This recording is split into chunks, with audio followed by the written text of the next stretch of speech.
Hello, everybody, and welcome to Honey Badger Radio. My name is Brian. I'm here with Allison, and this is maintaining frame number. I forget already. Hold on just a second. I'll tell you. Number 60. I knew it was an even number, 60. But I forgot which one. Number 60. We must have been doing this for years. 10, just about.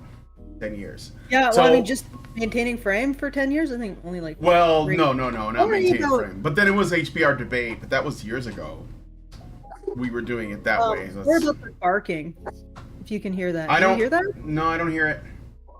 And Jojo's got his mouth full. I gave him something to chew on. So yes, it's Allison, it's me, Brian, and Jojo. Yes, and also Scipio. And you can hear Scipio in the background, yes. Voicing his thoughts. Well, I just heard him bark, but anyway. So he's gonna okay, just a sec. Oh no, it's fine. So just a couple of things you may have noticed. I have new artwork in the opening. So I am looking to, when I can find time, like add some things to sort of keep the streams more fun and there's more stuff to look at. I made those drawings. That is a Badger Chan.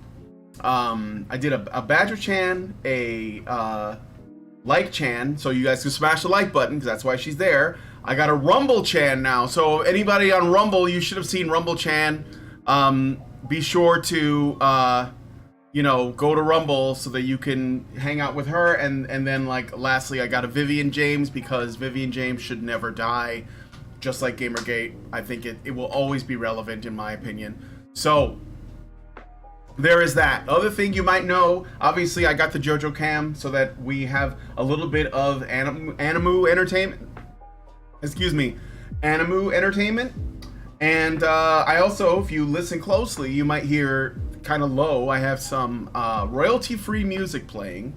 This is so that there is we don't have any dead air, and I think it gives us an extra layer of insurance against copyright on top of all the other stuff that I already do, So yeah, Jojo, where are you going? No.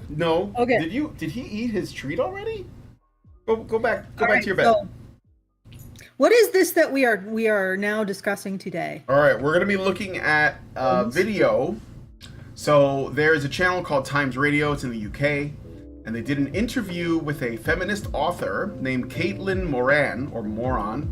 And I'm not saying that to be insulting, but I'm not sure how to pronounce it. And the title of this video is Caitlin Moran explains the problem with men. And so that's basically what it's about. And I guess to summarize, I saw this, somebody made a suggestion, I think, to me on, I believe it was in the Discord. So if you guys want to, be a part of that, you can also join us on the Discord by becoming a member at feedthebadger.com. And you can also just try it out if you want to explore the sort of free town square area. You can go to badgernation.online. Anyway, so somebody sent it to me and I thought I would give it a watch, and then I noticed after that this same woman, she's written some books on women, and now she's writing a book about men. And the reason, according to her logic, is that essentially if you want to solve all of women's problems, you also have to solve men's problems. I know, radical idea, completely out of left field. So she, of course, is the only person qualified to do this, because there's nobody else, because everybody else has been silenced. So I also noticed that the Lotus Eaters did a video, I think it was like a day ago or so, not about this interview, but about this article that this woman wrote. And Philip Tanzer was on there. Shout out to Philip Tanzer. I met him a couple times. Well, I don't want to get into it, except that he is way too lenient on these people. I mean, it drove me up the wall how optimistic he is. So, is that the guy who's interviewing? No, no, not in this video. The person who's interviewing is a woman, but let's get too lenient. Philip Tanzer. Who's being too lenient? No, Philip Tanzer was in a response. Oh, I see. It was in a separate video. I'm just saying it's related. Oh yeah, okay. So, all right. But anyway, Yeah, definitely. let's get into the video. So I do have this. I shifted the color a bit, like I usually do. I have it playing at a slightly higher speed. This is all to protect us. And we're gonna go ahead and go through it. Jojo, take a seat, buddy. I'm ignoring you. Well, as much as we can stand, I guess. So, Okay. all right. Let's get started.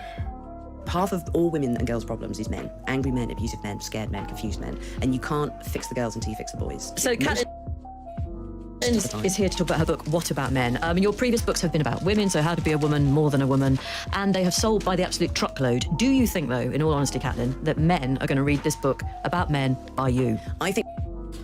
See, so this is the interviewer. It's like some grandma.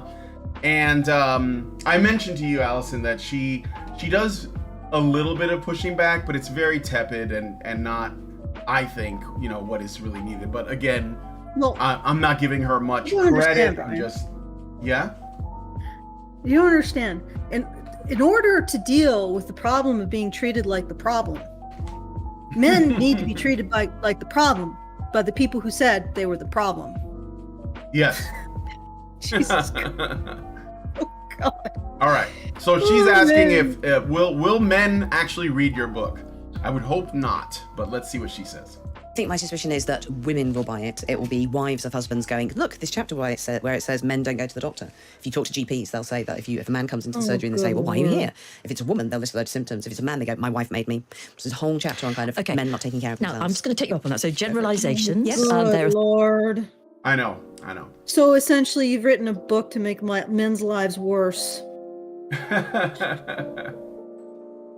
Yeah, that's what it Well, looks like. Here's the thing. In response to this chapter on why men don't go to the doctor, if your wife comes up to you and says, "Oh, why don't you go to the doctor?" Why don't you say, "Well, I might be very sick. I might have to take time off work. Do you want to forgo buying that extra piece of jewelry or those 170th shoes? That kind of thing." Like, Yeah.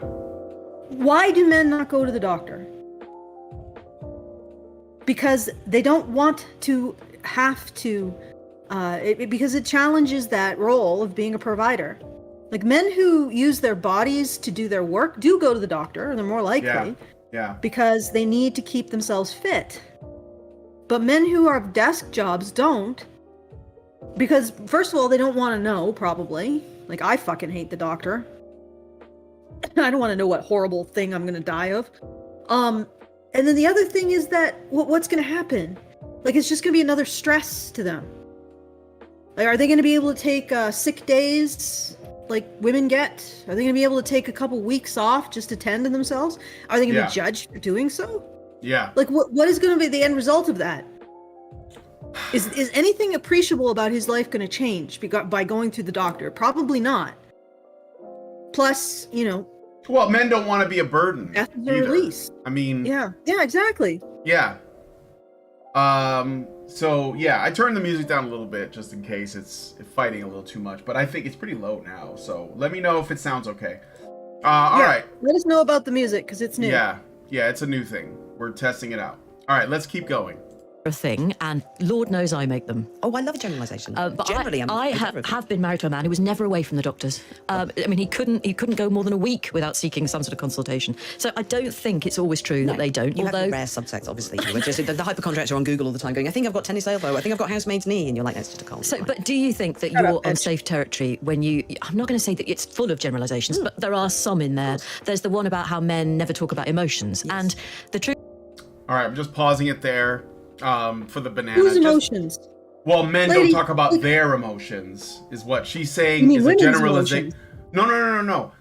No. The interviewer is saying. Yeah, no, I got it. That the Caitlin here is claiming that men don't talk about their emotions. She's generalizing, and she's gonna add to this, and I think this is. I mean, it's not a bad point, but I don't think it's the whole thing. Truth is, the three of us in this room, we don't know what men talk about when they're on their own because we've never been there, have we? Well, this is why the men that I spoke to, like, kind of, so when you look at the stats, so the basis of this book was, one, I'd run out of things to talk about from the point of view of the ladies' life. My menopause is still not yet happening, so I've got to park the books on lady things for a while. And secondly, I cancelled all of the plans that I had to write this book as quickly as I could when I kept increasingly hearing, first of all, for the last 10 years, I've had people going, but what about men? Whenever everyone talking about women. What about men? What about men? First, I was quite tetchy, like, meh, I'm here to talk about the women. It would be the ultimate irony of feminism if women had to solve all of women's problems and then solve all of men's problems. All right. Well, but men have to solve your problems. Like, Yeah. seriously, if you're going to promote this idea that men have all the power to the point where they basically puppet your head for you, like, I mean, you aren't speaking here, Caitlin. You are actually being spoken through by a man, wearing you. The invisible hand of patriarchy is expressing itself through you, Caitlin. Then this is part of your freaking like, what do you want to call it? Like corpus, feminist corpus. Okay, so if that's the case, if you want to assert that men have all the power, thus women have none of the responsibility, then yes, men have got to solve your problems. I mean, I got into an argument on Twitter. Surprise. Oh no, Everyone did you shocked. now? And this feminist wanted to argue that women simultaneously had no power but were responsible for getting themselves the vote. And I'm like, no, it's got to be one or the other, because you can't just blame men when it's bad, but then refuse to acknowledge that if men had that power, they were the ones that got women the vote. Okay, you can't say women were powerless and then in the next breath said, and then they had the power too. Yeah. You don't get to do that. Reality doesn't bend both ways, no matter how much you think you want it to. So she's talking within a context of an ideology, and that ideology puts all of the blame, all of the agency on men. Because if you put any on women, then women would have to take responsibility. So it's really ironic that she's saying, well, feminism has to solve women's issue, where, like, what do you do beyond just opening up your mouths and puking out a litany of complaints? I mean, Yeah. do you do anything other than that? And then maybe throwing up a shingle and taking donations from rich men to sit on your ass and drink latte. As I've seen the financials and the time things from a lot of these feminist organizations, they certainly if I was a lazy person who didn't care about delivering some kind of service, I would seriously consider. No, I wouldn't, because it's still a lie.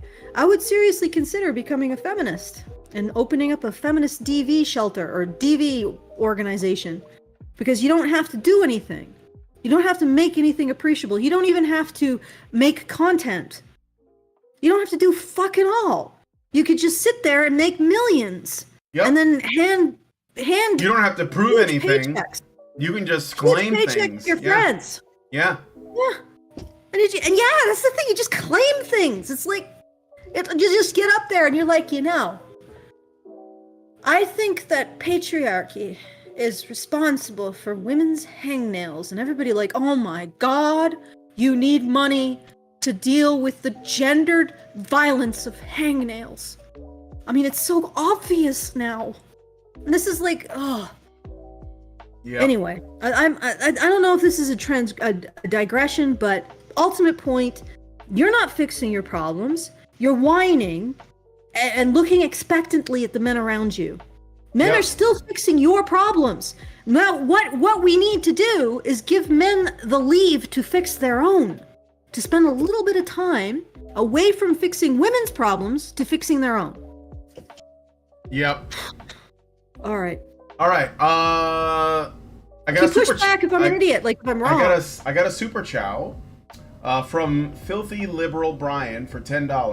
I think that's not me, but somebody else.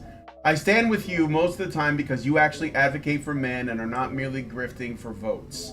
Thank you. I don't know what vote for what. Like, I'm not running vote? for. Yeah, running for what? I'm not running And for also- anything. Well, he means like for a party, like the Democrats or the Oh Republicans, no, I guess. no, I'm not. No. No. I mean, like, do what you want, No. but I mean, if we wanted to grift, we'd be feminists. Like, it's so easy. That's I know their money positions maker. better than they do. I could totally do it. But I like the truth too much. Yeah, that's the moneymaker. Yeah, Like, absolutely. Seriously. presenting women as damsels that need to be saved from some stupid, like, what is it now? Tree bukkake? No, pollen. Yeah, Oh, yes. pollen. Women need to be saved from the pollen. Now they have a whole cottage industry around botanical sexism. Like, that's the way you go. But unfortunately, I don't think I could handle that much lying. Yep. All right. All right, let's keep going. Yeah, I couldn't. My soul wouldn't be able to rest. But then I was doing an event on International Women's Day 2 years ago, half women, half men, all around about the age of 15 and 16, and the boys basically hijacked it and started saying things like, it's harder to be a man than a woman now. The women are winning and the boys are losing. Okay, what? Based boys. I love it. So she went to a she went to an International Women's Day event and the boys were there and they hijacked it. I mean, I'm sure she's exaggerating, but still. What about men? That's so great. Love it. Good for them. Yeah. Good for them. Yeah. And you know what? There's probably going to be more of this as they absolutely. What Feminist does is disconnect Mm-hmm. men's identity from, like, they basically aren't offering a positive male identity by service. Like, you're an entitled man if you just simply want feedback that you're doing the right thing in society and for women. I've seen that. I've seen feminists like just tear into just some male feminist who's like, I don't expect anything, but I'm doing this stuff, and then she was like, oh, you expect so much gratitude, you expect recognition, blah blah blah. I'm like, he even said that he didn't really expect it, and I'm like, wow, and that's the thing. Yeah. Feminists, the more that you try to decouple what men do from like being seen as a positive thing, being seen as the white knight, being seen as saving women, being seen as good, being able to earn that positive identity through these actions, the more you decouple this, the more men are no longer going to see themselves in that way. And maybe they'll start thinking about their own issues. Yeah. You see what I'm saying? Like, if you stop giving them a positive identity for attending to women's issues, maybe you are actually giving them room to attend to their own. Yeah, absolutely. But then you don't need them anymore, and I think this is what scares them. I think that this woman is terrified of boys realizing that their life matters, and they're sick and tired of being shit on, and they're gonna voice their grievances. Jojo, do you think it's based? What is he doing? He's laying down. Yeah. Do you think it's based? Speak if you think it's based. Speak. Come on. Speak, Jojo. You can do it. Woo. Speak if you think it's based. Bark. No. Go ahead. Go ahead. Come on. No. Speak. I just want him to do it. He can do it. Go ahead. Speak. What? That was kind of low. Speak again. That was a boof. I heard it. That was like a roof. No, come over here. woof. Come over here. All right. Sit. Good luck. All right, I got it. It's all right. I gave it to him. All right. Yeah. No, he boofed. He did a boof. He did a little one, like a grumble. A little boof. A grumble woof. All right. Anyway, Yeah. let's hear some more. What makes them think that? Well, this is the content of the book, literally going through and seeing what the complaints are. And there's a whole chunky list of stats, which when you look at them whole, makes you think there is a problem with men that we are not addressing. So boys are most likely to be medicated at school for disruptive behaviour. They're most likely to be excluded. They're least likely to go on to further education. They're more likely to become addicted to drugs, alcohol or pornography. They make up the majority of the prison population. They make up the majority of the homeless population. And suicide is still the leading cause of death for men under the age of 50. Now, although obviously in recent years there have been more emotional conversations with men, we've talked a bit about men's health, that's a stat that has not changed. And when you look at, so I've had people going, this is a generalisation that men don't talk about their emotions. I've got 10 builders in my house at the moment, all working class lads who've been listening to me on the radio talking about this stuff. What? Good Lord. Can you imagine being employed by her? Ugh. Anyway, are you there? I was Hello? muted. I'm sorry, I muted myself accidentally. Okay, all right. I was just worried. It's okay. The other woman was saying, oh, I think it was her husband she was talking about, or some man she knows would like go to the doctor for any reason. But if you notice in her tone, she sounded kind of disgusted by that. Like he goes to the doctor for anything, right? And it's no wonder why men don't talk about their problems with women, because when they do, there are women that will be disgusted by that weakness. You know, Yeah. I mean, I'm not saying all of them, but like, if it's something they have to worry about, and of course, it's where men are getting like a lot of their, I guess you could say, identity from. Then yeah, I mean, this is the thing. Like, she's not accounting for. She's just like, oh, I mean, again, when you think men are gods, which is what feminists think, then I guess anytime a god appears to be a infinitely little powerful. weak, yeah, infinitely powerful godlike beings, when one of them shows like a little bit of weakness, even though you insist that they do it, then you're disgusted when they do. So. Well, yeah, because they can't save you from themselves somehow. Yeah. All right. Okay, is there a keep going. conclusion to this? I'm glad that she's recognizing these problems. Yeah, no, they're just gonna go around and around, and Of course. Let's keep going. Of course. Yeah, of course. She's not going to let those problems inform her worldview, which means that she No. doesn't really recognize them. No, and I think ultimately, if you want my thoughts on it, what they're ultimately trying to do is they're basically saying, okay, and we said this before, men clearly have problems. They are becoming more and more serious. There are big problems in the dating market. There are problems with forming families. There are problems with children.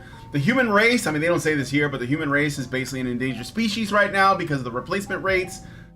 But feminism is the solution.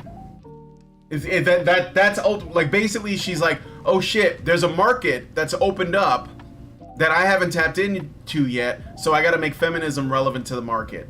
That's what they're doing. Yes. It's not about helping anybody. It's not. They don't help Yes. women. I mean, you know, so. Okay. Yeah, I would honestly argue that. Yeah. No, it's like, there's a problem with men being blamed. How can Yeah. I make this about blaming men? Yeah. Good Lord, like, what does feminism add to the world except more ways to blame men for stuff? That's all it does. That's Like, all it oh, does. men have problems. How can we blame them for them? Yep. So, okay. Okay. I got a super chow from Anonymous for $5. Thank you. And they say, why do people who are insane so often stop brushing / combing their hair? She probably, you know what? I don't know. I think there was a little effort put in. Like, the eyebrows are clearly drawn on. So there is that. Kind of, you know, I watched The Little Mermaid yesterday. I hadn't seen it in a long time. The Disney one, the original from 1989. And, it's really interesting because I'm not going to watch the remake, but I will read the original book. There's stuff in that's interesting, and this woman kind of reminds me of Ursula. That's why I bring it up. She's got the eyebrows, you know. But okay, anyway, let's play some more. Thank you for that. Oh, I got a super chat. DM Man 33 gives us $10. Thank you, DMM Man or DM Man, and says HBB has been around for a decade, and it's probably a good thing that the MRM's talking points are at least getting airtime, but it's the mindset that's the real problem. Thank you, Well, sir. Yeah, of course. It's hard for people to. Blaming men is not going to solve men's problems. Nope. Like, but the thing is that they're absolutely allergic to the idea that women can be responsible or to blame. And, you know, like, I'm fine with it, but I think this is the real thing that keeps us from growing huge like other channels. Well, that, and we don't have a particular political position that lines in the neater politics of the world, shall we say. Mm-hmm. Women need to take responsibility. The end. And not just about their own life, but in general. They need to start taking responsibility for their collective, what they're doing collectively, because feminists are speaking for the female collective, and they've done a hell of a lot of damage. Mm-hmm. So the only way to oppose the damage that's been done is to oppose the damage that's been done, is to take responsibility. And whatever women don't take responsibility isn't going to last a generation. Like, if women don't take responsibility for our society, it's not going to last. Oh, Allison, are you okay? Like, you can already see the cracks building up. Yeah, I'm Yeah. fine. What? Oh, Did I go no, logo? no, it did, but then it's fine now. It did just when you were Okay. saying last. It like dragged out, like you were in slow mo. Oh, sorry. But you're fine now. Our, Yeah, it's all right. our culture is not going to last if women don't take responsibility for perpetuating it, for maintaining it, Mhm. maintaining the emotional foundation of it, you know. And that's just reality. Yep. Women have to take responsibility, and I hate to say it, but everybody's allergic to that message. Conservatives don't want to hear it. I mean, they'll talk about how, oh, wow, single women, they just invariably vote Democrat. Why are men not wifing these women up? And I'm like, because men haven't figured out how to grow 6 inches. Mm-hmm. Oh, and make six like figures and everything make else. 6 figures. Yeah. Have a 6-pack. You know, on a Western diet, it's very difficult.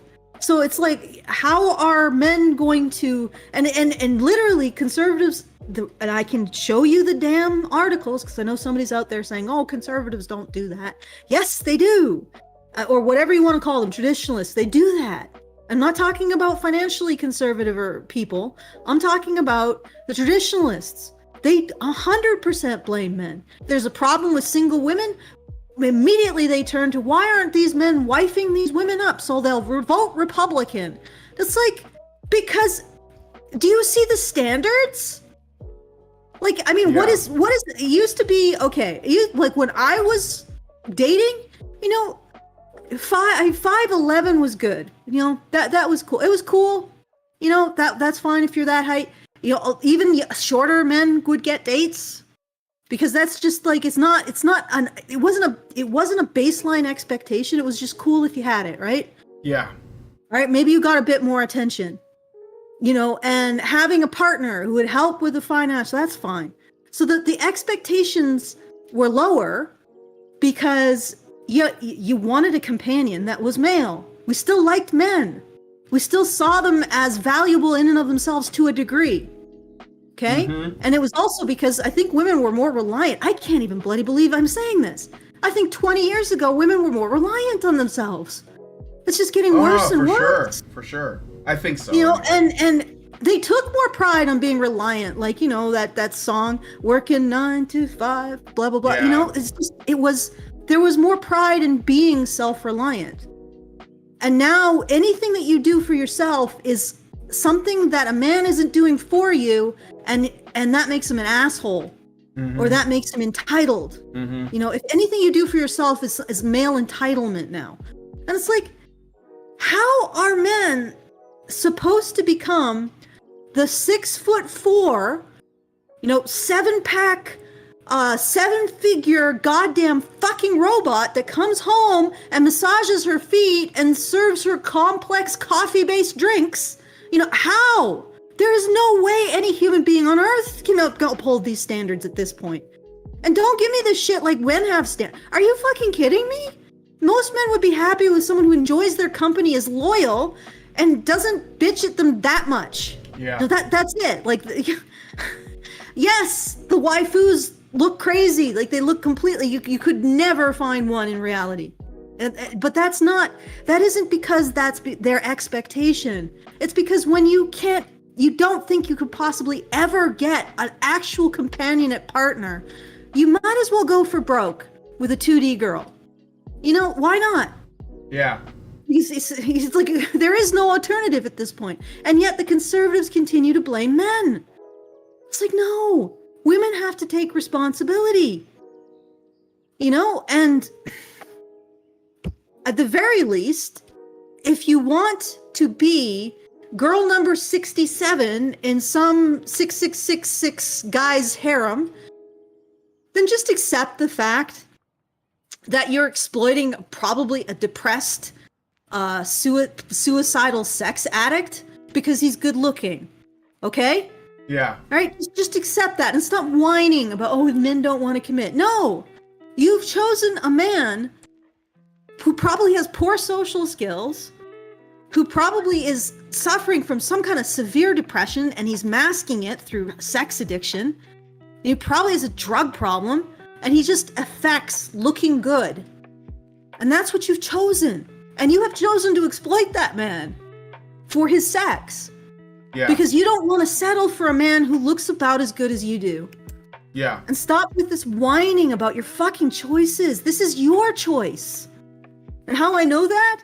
I read this tweet by this woman who actually found her, I guess a life partner on Tinder. You know how she did it? Well, actually, she said she figured out why her girlfriends were having such quote-unquote bad experiences on Tinder. She watched them swipe, I think it's left, I don't know, the swipe left, or was it right? Is it right? Is right accepting? I don't know. Yeah, Swipe- right is when you're saying yes, left is no. Okay, they would swipe right on men that she would never have swiped right on. Never. She selected specifically for a profile that indicated to her the guy wanted a long-term relationship. And she won. She got a guy who wanted a long-term relationship. And her girlfriends didn't. Because that wasn't what they were selecting for. It's at this point, the female victimhood is so absurd.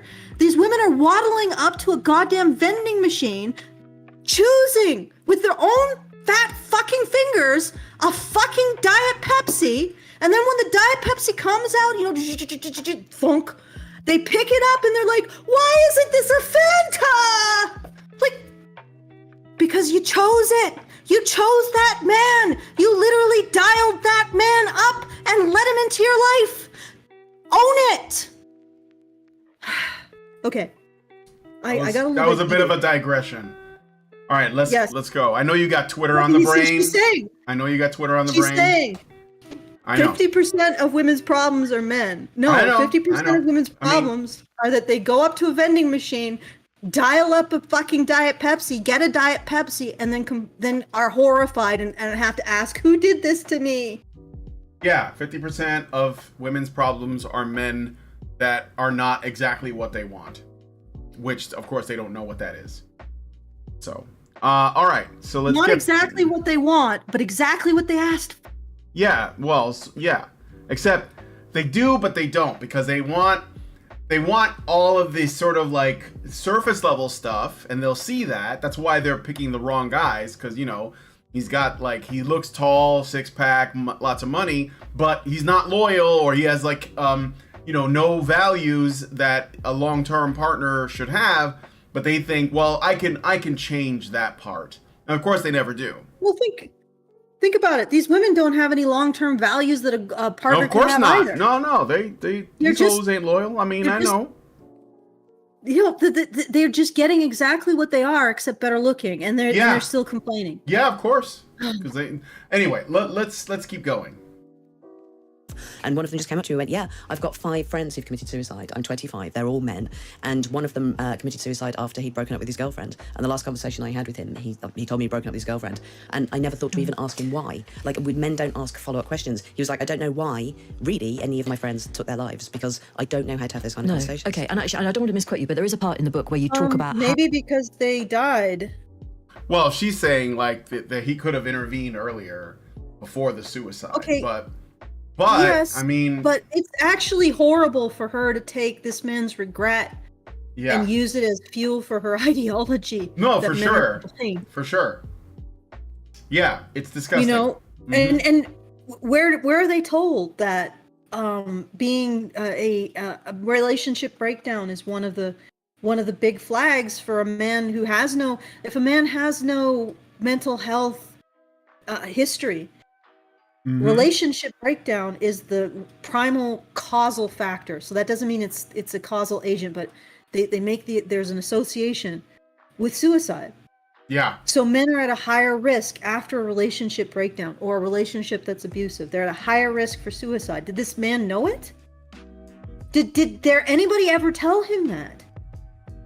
I don't What's know. her diagnosis? What is her diagnosis? Does That she make men don't act like women enough. I mean, this is it's the same thing, isn't it? It's always the same thing.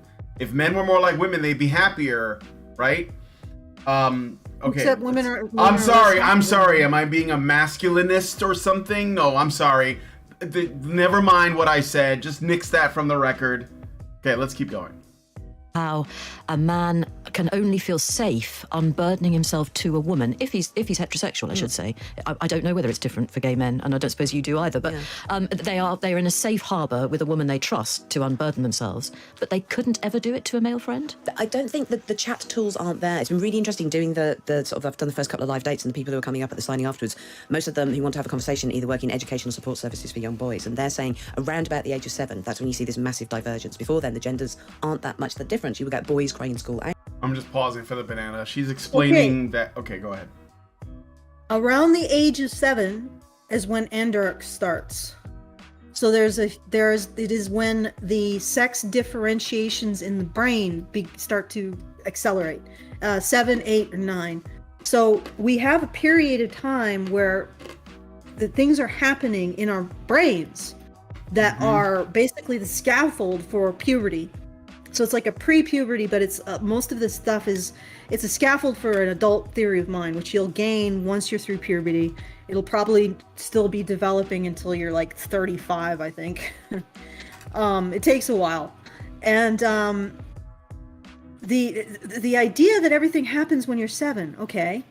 What is her conclusion? What does she think's going on at 7? Let's see. And girls. At 7, suddenly anything that seemed to be a girl's thing, boys are generally desperate to get away from. And that includes things like talking about your emotions, asking questions. The difference between the ladies and the men's toilets is the basis that this book rests on. If you go into the women's toilets with a problem, 20 minutes later, 3 complete strangers will have given you life advice, they'll have handed you a tampon, they'll have told you to come out of the dance floor and dance your woes away, and you'll have made 3 friends. Somehow I doubt that actually happens. She makes it sound like the women's bathroom, when a woman goes in, it's like going to Narnia. And everyone is dancing and laughing and singing together. Everything is awesome. And in the men's bathroom, everyone's on their own isolated little island. First of all, I don't know how women work, but when I go to the bathroom, I'm not there to socialize. I'm there to relieve myself. It's not a club. You know, we used to have clubs though. Men used to have clubs, social things. You know, we go to a bowling alley, we go to a stag club, we go to like a men's members only like hunters lodge or something like that. You know, we used to do that, but then women said you can't do that. You're nascent. Okay, yeah, this is actually really freaking hilarious. We destroyed all the places where men socialize together and support each other. Why aren't they socializing in the bathroom? Socializing together and supporting each other. It's like the only place men can go to get away from women. And they're like, why aren't you? Yeah. And the thing is that the only thing that I've done that men seem to do in the bathroom, and this is not about straight men, it's gay men. There is something social, but it's not this. It's not this kind of lukewarm. Oh, goodness. Well, anyway, she can only speculate, by the way. Oh, I mean, she probably asked them, do you chat up strange men in the bathroom? No. Oh, there must be something wrong with you. Guys in the chat, have you ever walked up to a guy in a public bathroom and just asked him how he's doing? I love the strength of your stream. Have you heard about how I divorced my wife recently? God damn, how would you even start that? I know. You seem like a man with decided opinions. Jesus Christ. Okay. First of all, I've never experienced that, but I'm a weird woman, so maybe this is something that happens to other women. I don't think it does. I've never had that. Like, for the most part, every washroom experience has been sort of like what you say, Brian. Everybody's in there to do their business and get the fuck out. Yeah. There's no hugging and singing and I want songs. I want to take a shit.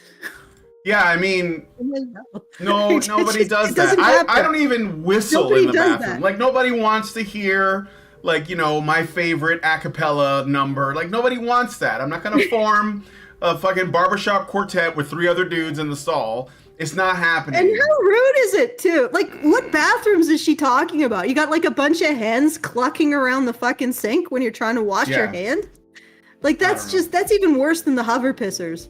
You know? Oh, my God. Yeah. The hover shitters. I mean, yeah, I don't know. Anyway, let's keep going. Whereas, from what I understand, that's not generally happening in men's toilets. Okay. They don't come out saying they need a friend. There's a part of me that wants to believe you about that women bonding instantly thing, but I'm not sure. What do you think? Which bit? The bit about you can be on a train with strange women who are strangers to you, not strange women, although both has happened to me in fairness. My preference is for a strange woman. And then you can suddenly find yourselves in these in-depth conversations. Yeah. So I do believe that to be true. I think there's something we can access. I don't know. That's not how men work.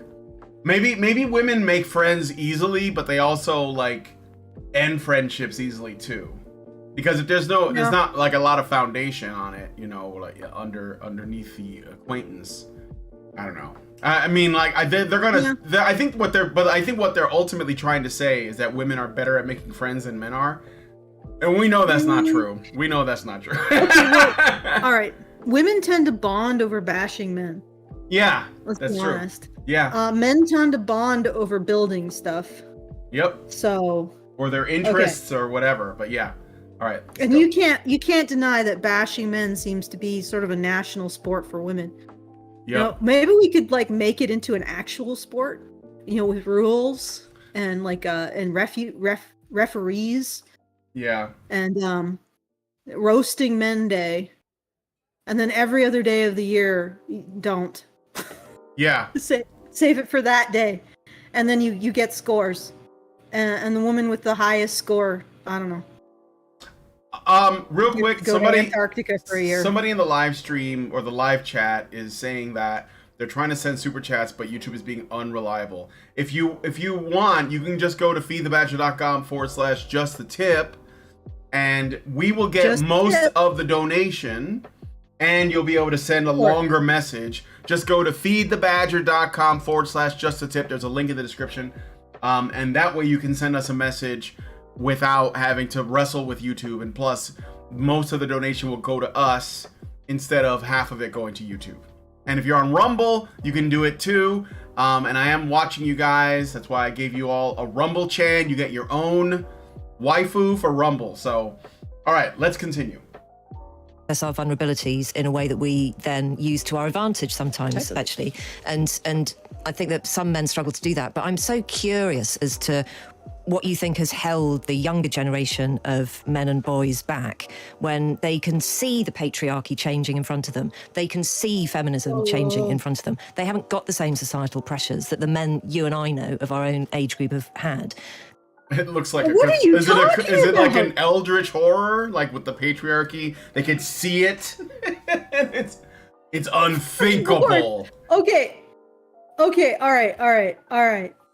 I remember tweeting recently this tweet where some feminist was bemoaning how the patriarchy creates a standard that only 1 to 10% of men can uphold. I'm like, why would a patriarchy make a standard that only 1% to 10% of men can actually, like, wouldn't a patriarchy be like, how can I make all men, or as many men possible, content and happy and, you know, wifed up?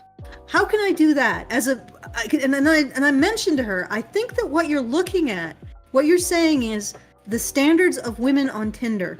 Okay? I don't know what these women are on, because the pressure on men has never been greater. The standards that men are expected to uphold has never been higher. The standards of men to actually have a partner have never been higher. Okay? And that does nothing to do with patriarchy. The standards that men want to live up to are the standards that women accept in a mate. And that has nothing to do with this elder god you think is dissipating because, I don't know, Care Bears stared at it. Oh my gosh. Can you imagine These feminist people live Care in a Bears with cartoon. like the feminist logo on their belly? These people live in a cartoon. No, they do. Okay? They do. There It's you like go. it's like the Snake Mountain. That's the patriarchy, and Skeletor is at the top, just like a woman. All right, let's keep going. Oh, babe. So if they can't grasp a different way of being now, then do we just accept that men are permanently, physiologically different? But then where is the template to change? This is the thing, like in the last 10 to 15 Like, years of what the feminism, we've seen fuck? What? Men, Okay. Are men doomed to be lame? Permanently physiologically, yes. Lady, what have we wandered into? We might have to accept the Okay, fact that men there are is- different. There is absolutely no basis to assume that men and women are biologically interchangeable. Okay? And then in the next breath complain about trans women as well. Look, there is no basis to assume that. Mother Nature is highly conservative when it comes to changing stuff. And guess what? Our nearest ancestors had gender or sex roles, a different behavior in the male and the female, and we have different behavior in male and female. Okay? Period. If you have a mostly mammalian brain, you're going to have different behavior in the male and the female. and probably reptilian. Like, this is the fact that men and women are different. If anybody needs to think that, oh wow, the Care Bear stare has defeated the patriarchy, but the boys aren't really changing. Yeah, you're a moron. Oh god. All right, let's keep going. Such an incredible expansion in the kind of women that we see in public life, in cultural life. You know, women are now No, often we space. haven't. People like Michelle Obama selling out stadium tours talking about Yeah, but anxiety, Michelle depression. Obama was married to the President of the United States. She wasn't the President of the United No, States. but she's now actually far more. good. Oh, it's never enough, is it? It's never enough. Okay. Well, no, I mean, she's making a good point. Like, this is like the sensible person in the room. Sort of. I mean, Okay. yeah, I guess more Well- compared to the others, yes. Compared to the other, okay, I said Yeah. the sensible person in the room, not the sensible person in the universe or the world No, or in London or in general. in the Western Hemisphere Yeah. or in general. Okay, this is the one that, if all three of them were on a survival island, this is the one that probably would say, if we need to get to the other side of the island, why don't we follow the beach as opposed to going through the center? Okay, this would be the one. Why don't we follow a landmark? And but she'd probably get shouted out by the other ones who are like, but that's sexist. Yeah. Well, we can't have that. I like objects. We're, Yeah, can't- okay. Yeah. Double down on our But she's ideology made a until good point. everything implodes, and never back it down. Nothing has really changed. Okay, No. nothing has really changed. Except now there are a hell of a lot of single women. Mm-hmm. This is new. This is very new. That's new. There are a lot of single women, and now there are men who want to remain single. There are more and more men who want to remain single. That's also new. Mm-hmm. It's almost like feminism is absolutely destroying the relationship between the sexes. Almost like, you know? But goddamn, wouldn't that be making women take That responsibility? just sounds like We patriarchy can't do that. backfiring, Allison. Yeah, just Just like patriarchy hurts men too. Successful than the former president of the United States. Like, she fills out arenas, and you know, very little of that chat is about Barack. Like, kind of, if you look at the lexicon of female heroes and role models we have Yeah, now, but that are she all got templating conversations, and how quick there Oh my by marrying a God. man. That's the point. Yeah. What a bunch of bullshit. Well, also when you have like all of the media and all of the academics and all of Hollywood and all of entertainment and all of the internet backing you and telling everybody to go see your thing, you're probably gonna get a decent turnout.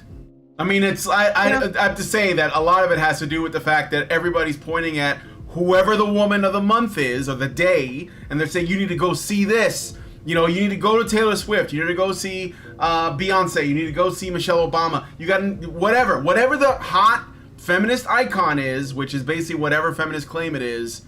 Then everybody, they get promoted through the roof, even though feminists are, you know, the underdogs, and they don't have any power. But that's why. I mean, like, I don't think Michelle Obama has anything interesting to say that I haven't heard before. So why is it just because she's a woman? What does that say about the people who do that? I'm gonna go see Michelle Obama's presentation. Why? Because she's a woman. What about her ideas? I don't know. Vagina. Maybe. All right, but anyway. Yeah, no, Femi- I'm agreeing. Yeah, I mean, whatever. feminism is to grasp on a new issue and start talking about it. Like 3 years ago, no one was talking about the menopause. Now it's everywhere. Tell you what, you can't move for it. Literally everywhere. I know, I'm jealous. I want mine to come. I'm so bored with the perimenopause. I'm in this kind of holding position. Menopause, Menopause Okay, is menopause not exactly dating. interesting conversation, though. and also is not a woman's issue. It's just something that women experience. No, men did that to them. Okay, yeah. I'm sure she would claim that. Okay. Anyway. No, I'd just make the most of it if I were you. I'm sure I'll enjoy it when it comes. Make the It will best is come. always my motto. Yeah. But like, and when you look at what boys are saying, when boys, you know, the rise of people like Andrew Tate. If you read Laura Bates's book, Men Who Hate Women, these web Facebook sites have 300 to 400,000 young men on them, and I think a lot of that is because we've been so concentrated, quite rightly and correctly, on the problems of women and young women and young girls over the last 20 years or so, that we don't realise that most of the conversations that a 15-year-old boy will have overheard, whenever the word man is mentioned, it's things like typical men, typical straight white men, oh, the patriarchy, toxic masculinity, and so the only Okay, we person gotta saying stop this, right? Yeah, that's Got a fine. banana, this sucker? Okay, so yes, the typical thing that a 15-year-old boy will overhear is abuse. condemnation and contempt towards his gender identity. And incidentally, when boys turn 7, it's when they want to start to develop that unique proposition as a boy, and then a young man, and then an adult man. And you offer that nothing. You offer no unique value to men. I don't know what the hell Andrew Tate offered men, but presumably he didn't blame them, I think. No, I don't know. I mean, look, look. We don't have to talk about whatever Andrew Tate does to attract men. No, but here's why. Because it doesn't matter. If she didn't bring up Tate, she would have brought up Jordan Peterson. If she didn't bring up Jordan Peterson, she would have brought up somebody else. They are just the current boogeyman placeholder. That's it. She would have said QAnon. She would have said Trump. She would have said whatever. But what she wants to do is say, boys are not looking to the correct idol, the correct golden calf to worship. It should be us, because we control the conversation on gender. You don't have anything. Like, literally. Okay. All right. They don't care. They don't care. They just want the control. I'm trying to do an analogy. All right. Okay, you got a bunch of absolutely starving boys. All right. They're freaking starving. Okay? And you got, like, I don't know, a bunch of places that could potentially feed them something, which is a unique value that they offer the world. Right? Something beneficial. You've already shamed the crap out of the family man, the businessman, the pillar of his community, the father. You've shamed them to death. So now they don't have that. So Andrew Tate opens up his dog shit and suet buffet. And these starving boys just line up for it. Okay, and you can insert whatever you think about it. I'm just saying, if you think it's bad, it's dog shit and suet. If you think it's good, maybe it's McDonald's burgers. But he's feeding them something. Whereas you have opened up a restaurant for young men, and as soon as they go through the door, they get punched in the face. And they said, yes, your own blood is your meal for the day. Fuck off. And then you're saying, well, why are they going over to that guy? Because he's actually giving them something. And that something is at least not being blamed more. Because not only do you punch him in the face, you're like, you did that to yourself. You did that to yourself, sonny. And then you kick him out the door. And then you wonder, well, why is it that boys aren't coming to us? Why are they going to the guy who is at least not punching him in the face? Can we give Andrew Tate that he's not literally punching boys in the face? Well, with his rhetoric? Of course not. But like I said, if it was Peterson that opened a restaurant, there'd be the same rhetoric. Yes. If it was let's basically, they want to monopolize that. They want to monopolize men walking through the door and getting punched in the face. They don't want anyone else to have an option. So this is why talking about whether or not Andrew Tate is like bad or good for men is irrelevant, because it doesn't matter. They can find a fucking perfect man. They could get Jesus Christ could come back and come down and say, I think I'm gonna. Problem with him. Then, yeah, of course they will. They'll be like, oh, I can't believe they're talking to this far right conservative Christian son of God. Yes, I mean, he's obviously dangerous. No, but this is what they do. This is why I'm saying, like, making the case for or against Tate doesn't matter, because they have no interest in anyone else getting involved with, like, making boys at least feel like their life matters and that they're not to blame and that they can take charge of their life and do something with it. And again, you can say that, if we want to use the most current examples, you can say on one end you got Tate and on the other end you got Peterson. It doesn't matter. I don't think that they're that far apart, but it doesn't matter, because you could get the perfect man and they would have a problem with it because he's not in their club, and that's what matters. So I'm telling you, if Jesus Christ came back tomorrow and he walked through the door and kissed the entrance on the way in and said, I'm going to help men, they would flip their shit. It wouldn't matter. They would find a way. I don't know, man. Yeah. Beards aren't in right now.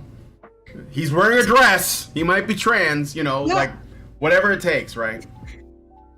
Okay, so basically you have this street of restaurants. You got the Andrew Tate street.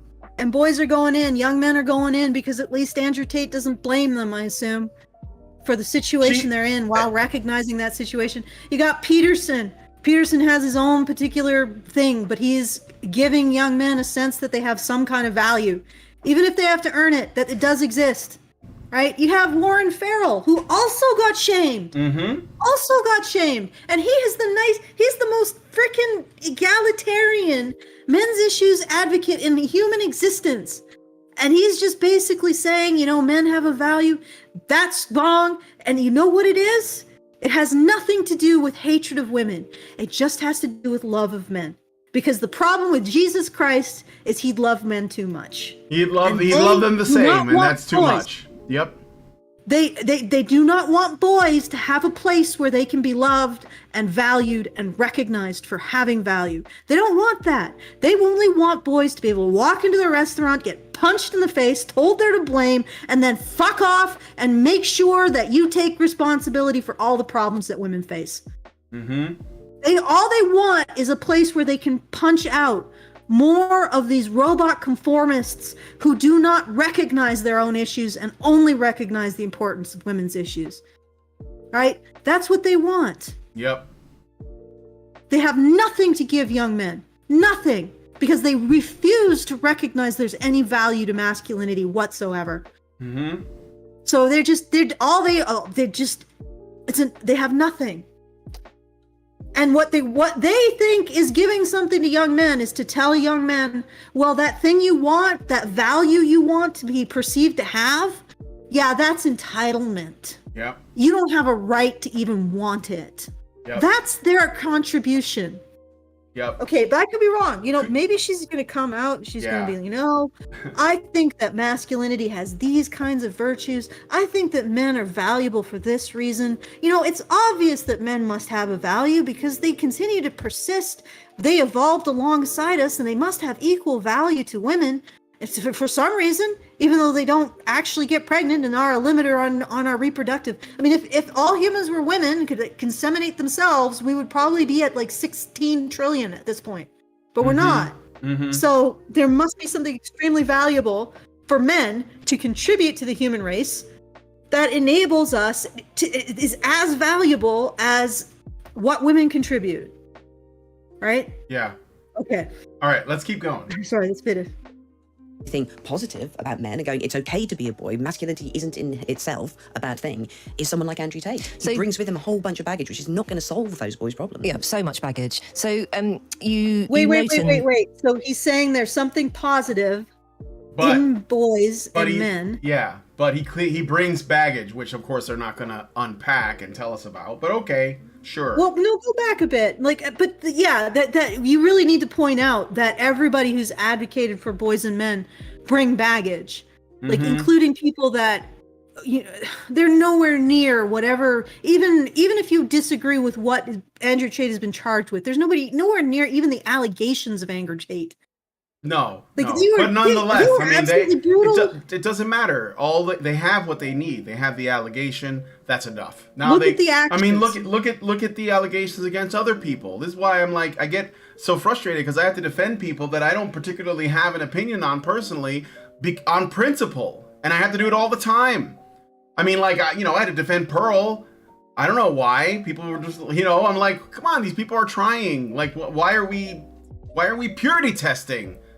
Anyway, let's only Jesus can pass your test. I just want to see what she has. All right, let's see. And I'll replay that.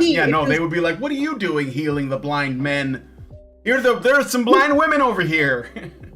All right. Isn't in itself a bad thing, is someone like Andrew Tate. He brings with him a whole bunch of baggage, which is not going to solve those boys' itself. problems. So she's recognizing exactly what I'm saying.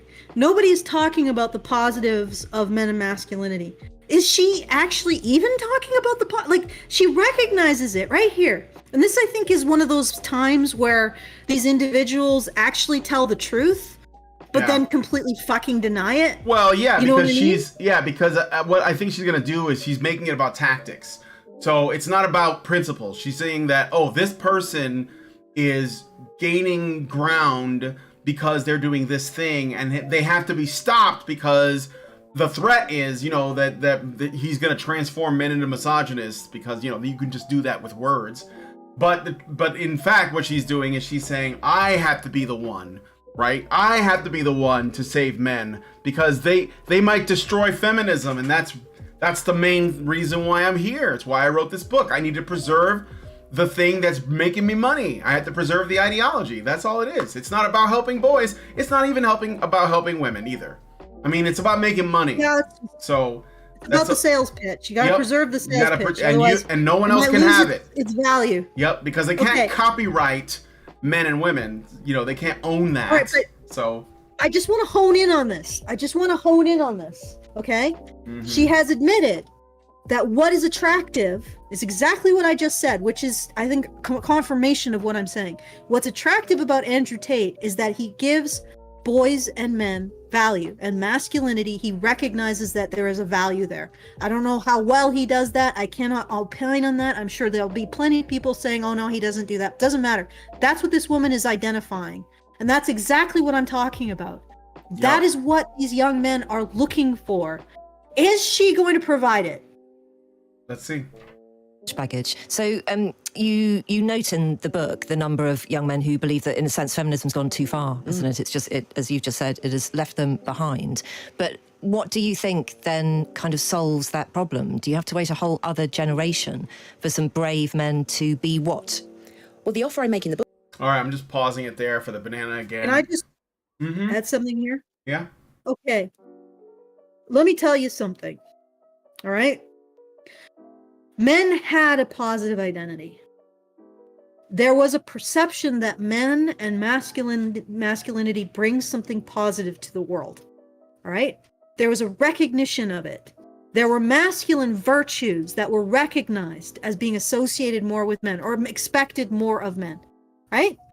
Feminism removed all of that. So when you say when these boys have said feminism has gone too far, feminism has removed any recognition that there is anything positive about men and masculinity. It has replaced that with an erroneous association with masculinity with criminality. Okay? So the masculine is mental illness and criminality and all of the dark parts of humanity. So when boys say it's gone too far, it's literally destroyed their right to exist as men and to feel like they bring something positive to the world. Or at least it refuses to recognize that fact. That's what it means by going too far. Yeah, like it shouldn't have existed to begin with. It'd be like a far future world ruled by trans women, like trans female extremists that basically say that biological women add nothing to the world. Nothing. Because they have implanted wombs, they can give birth, they can have, that we are the supreme species because we are the hermaphrodites or whatever. Biological women are just a stunted, failed trans woman. Mm-hmm. and then the women are like, but you went too far. You went too far. No shit. They took away your identity. Exactly what you did to men. Mm-hmm. Okay. All right. Do you need me to continue to talk? You seem to be having No, I'm good. I'm gonna play some more of the video. Okay. Book is just pointing out, if you think women are winning, if you think boys are losing, then still, statistically, we have less money than men. There is the pay gap. 1 in 4 of us will be sexually assaulted. We know the structural, economic, political problems behind women. But the one thing we have got that might make you think we are winning has been feminism. This brilliant crowdsourced network of things where if you have any problem, Oh, God. So we're not winning because bullshit feminist statistics, but we are winning because feminism exists. Because feminism leaves these bullshit stuff. Okay, blow your mind, dude. If you're gonna talk about sexually assaulted, there are statistics now that suggest very strongly that there's an unbelievably high rate of boys and young men being sexually assaulted. Mm-hmm. By the time a young man gets to freaking college, 50% are likely to have been sexually assaulted, mostly by women. Right? Okay, so compare apples to apples, or apples to apples to apples. There is apples to apples. Mounds to almond joy. There is an epidemic, an unspoken epidemic of female perpetrated sexual abuse. So that's bullshit. And the only reason why we don't recognize it is because feminist so-called scholars get into these statistics and fuck with them.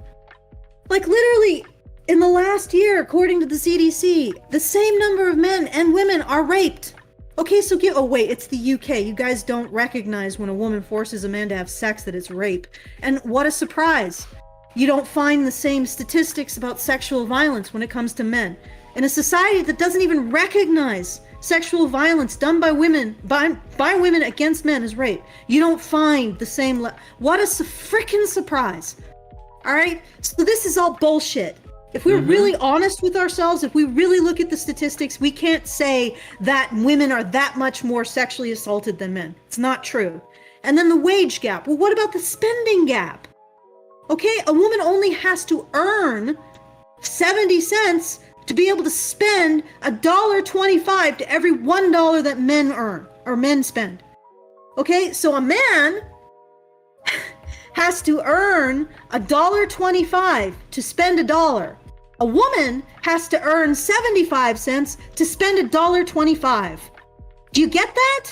That's the spending gap. Why don't you talk about that? Yeah, it's Why like... don't you talk about the fact that that money somehow is earned by men and ends up being spent on women, spent by women, spent for women? Yep. So this is all bullshit. No, of course So the only thing you have left is feminism? Well, that actually is the one thing that I would say is actually oppressive of women. Because feminists do not give a fuck about women. They want to use them and their problems and distort them so that they never actually get solved in order to make money and get influence. It's like saying the butcher is of benefit to cows. It's like saying feminism is a benefit to women is like saying the butcher is beneficial to cows. Because the butcher means that there are more cows in whatever. The butcher buys cows. Okay? You, feminist, owe everything to women. Every bit of ill-gotten clout and money you owe women. Because it was never you that made these gains. It was the fact that men care about women. And they will do whatever is necessary to make women happy and make them safe. Yep. So you know that. And you exploit it. And at the same time, you are absolutely destroying the one thing that men and women were evolved to have relationships with each other. That is our win condition, okay? A win condition for a female pair bonding mammal is to have a partner. A win condition for a male pair bonding animal is to have a partner. You have destroyed the human race's win condition in order to use the care that men always had for women to perpetuate your grift. You are the most destructive, misanthropic people on the planet. Yep. No, there's probably more destructive and misanthropic. Perhaps. Let's just say today. Today. Okay, let's in this room. yeah. In this room. Yes. Okay. Again, that's feedthebadger.com/just a tip to send us a super chow. We will read it live on the air, and they get priority. And then we read the Rumble rants if we get any of those, which I haven't yet. That's on Rumble. Follow us on Rumble if you can. I would prefer that our whole audience was on Rumble, frankly, because I think it would be better for us overall if the audience was there, and it'd be better for Rumble. And I think we YouTube needs some real competition. So anyway, let us play some more. You can go online and there'll be a blog or a book or a film or a movie star or a stand-up comedian dealing with that problem instantly. And there is not that resource for boys. There is like half of the upbringing that I've done of my 2 teenage daughters was actually done by the wider network of feminism. Whenever I got something wrong, they could find another resource. I don't know how I would have raised teenage boys because that conversation is not happening. Well, I don't have. Well, I mean, thank God you're not raising boys, but I feel sorry for your daughters. I wonder if is Dad around? I wonder, or is he just paying for them? Of boys. He does have a son. You have daughters as well, don't you? So I confess I don't know what I'd have done if I'd have had sons. I'd have loved to have had a son. Yeah. But you do talk about the lack of conversations between fathers and sons in those areas that women, I think most mothers would routinely discuss with their daughters. Yeah. Well, I mean, how about just the lack of fathers in general, like in the home? So there's this is really this sort of feels like a bunch of bears talking about the problems of salmon. Yeah. Yeah. Oh God. There's a big question mark, a big giant thing that's just being talked around.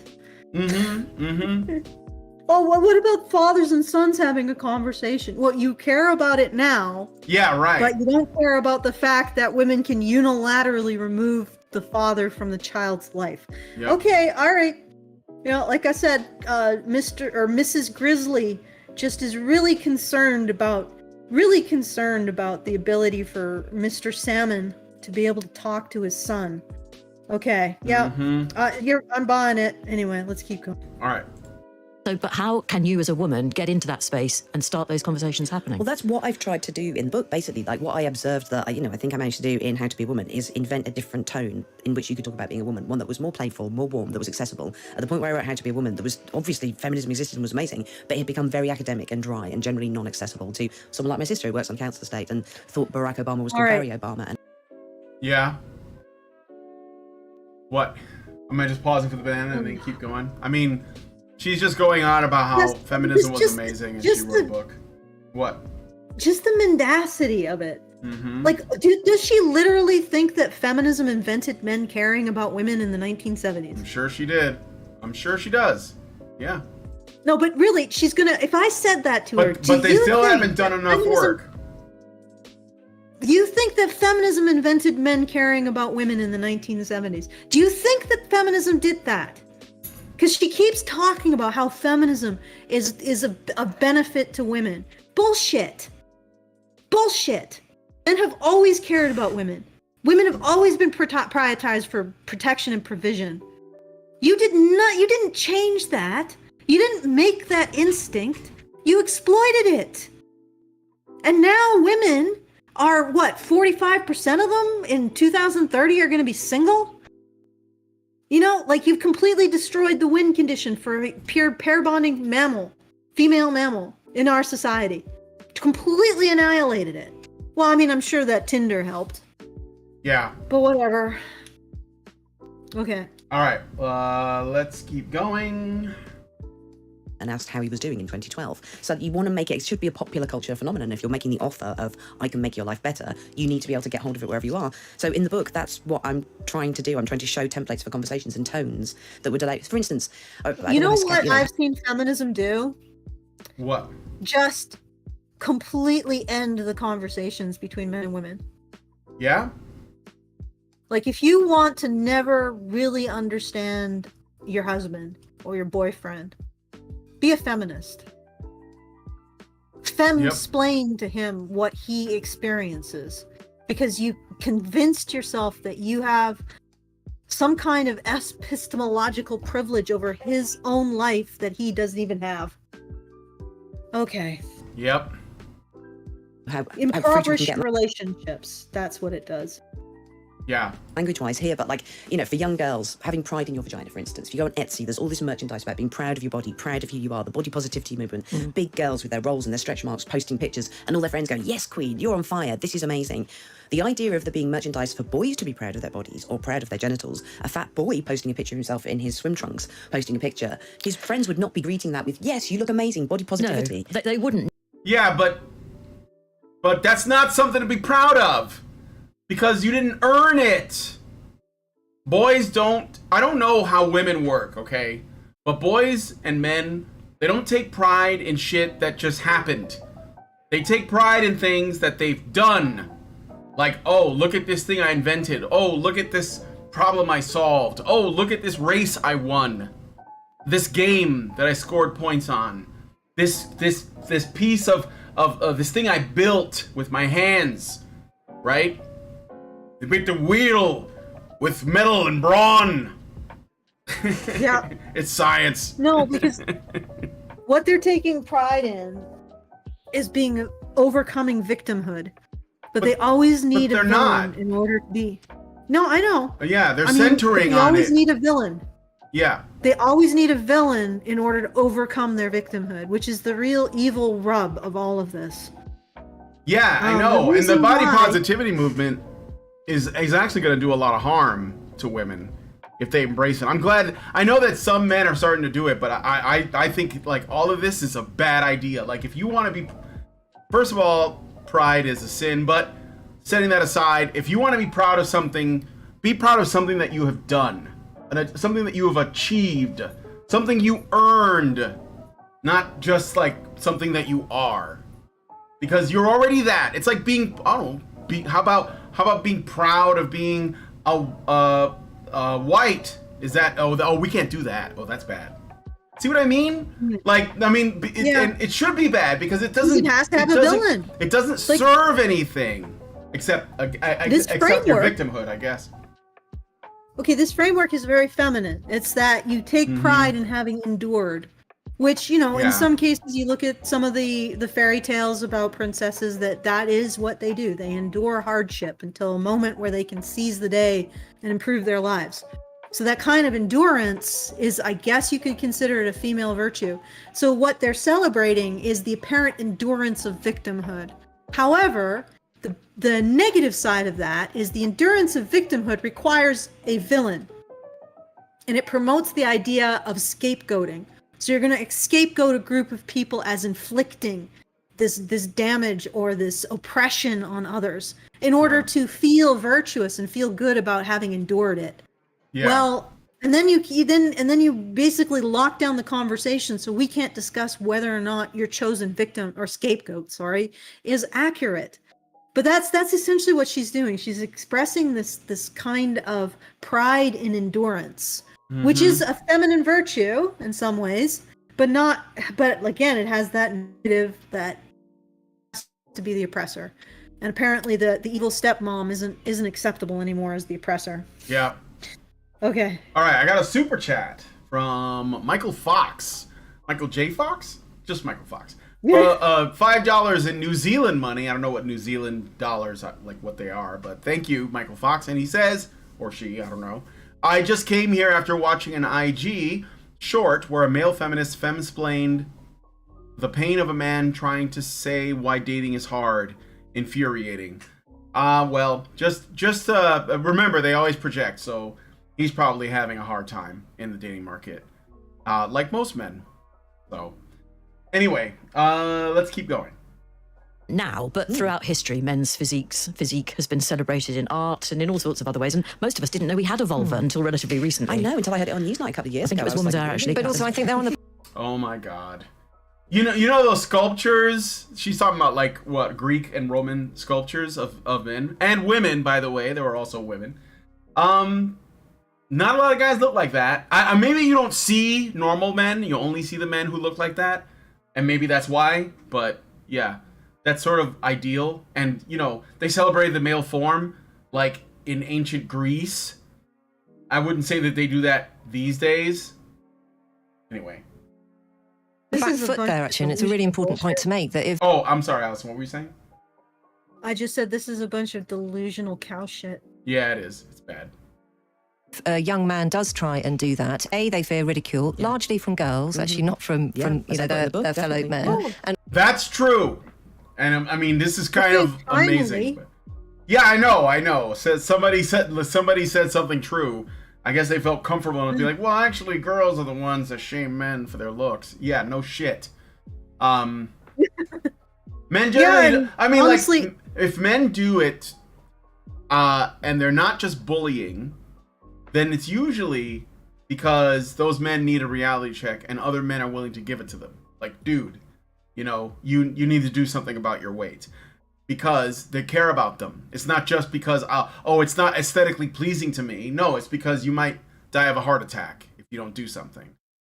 So, you might end up in a wheelchair. You're going to get diabetes. Whatever it is. And also, they fear appearing predatory. So you've got a long way to go before boys can actually have the same playfulness about their bodies that we in our generation might have accomplished. Totally. And on top of that, the fear of homophobia, which is like, I've looked into the history of previous men's movements that tried to sort of come up at the same time as feminism, and they were usually stymied by a fear of homophobia. So becoming more emotionally open, hugging, talking about your body. No, this is Eric Anderson shit. Do you remember Eric Anderson? Do you remember? He spoke at the... Give me a break. Well, let me, I'll give you a little... Okay, he spoke at ICMI, I want to say the first time we went. So 2016? 16? Yeah. And Okay, his... Remember, you did an interview with him and you pissed him off. Right. And yes, Eric Anderson. He had this. Yes, he was like a professor, and he had this scale that was like, oh, the more masculine you are, the more homophobic you are, and the more feminine you are, and this is as a man, then like the less homophobic you are. And he was, I mean, that was literally the 1-to-1 ratio. And I was like, so you're saying that if a man is masculine, that means he's homophobic? And he was basically like, yeah. And I was like, because men aren't hugging and kissing each other, you know, the way that women do. And I'm like, you know, women do it, but I don't even see it as often as it's presented. I think that most women, like Lindsay doesn't kiss other women, right? I don't think Allison does that. So I don't think it's that common, but it is probably more common than men do. But that just because men don't do that, it doesn't mean that they're homophobic. Masculinity is not a... See, he presented... The thing that pissed me off about it was that he was presenting a regular man, a heterosexual man, that does not like a lot of contact, which, you know, and cares about his personal space, and doesn't want to, like, get all huggy with other dudes and kiss them and all that. He equated that to homophobia. And I was like, but that's what most men are like. And it's not like we don't want to be close to people, you know, like in a intimate in a way that it doesn't necessarily have to be physical, but like they share ideas and they're vulnerable with other men that they feel close to, but that it just isn't natural for most men. And again, I'm not, you know, I'm the masculinity guy here, whatever, but I mean, I just want men to be left alone. I just want men to be left alone to live the way they want to, right? If you're the kind of guy that doesn't like to get touchy-feely, I get it. Because most men are like that. They're not broken. That doesn't mean there's something wrong with them, right? I will say something, that there has been something over the last century where men have felt less able to be physically close to one another. Just like they've been felt less able to be physically close to children. And it's because the actions of men are constantly be read in terms of sex, like in terms of wanting sex. And but the other thing I wanted to point out, well, first of all, I don't think that you can put that back on men. And the other thing is homophobia really the culprit here? No. You know, like, because I think that feminism had a really big role. Oh, sure. Yeah, making men's destroying being predatory.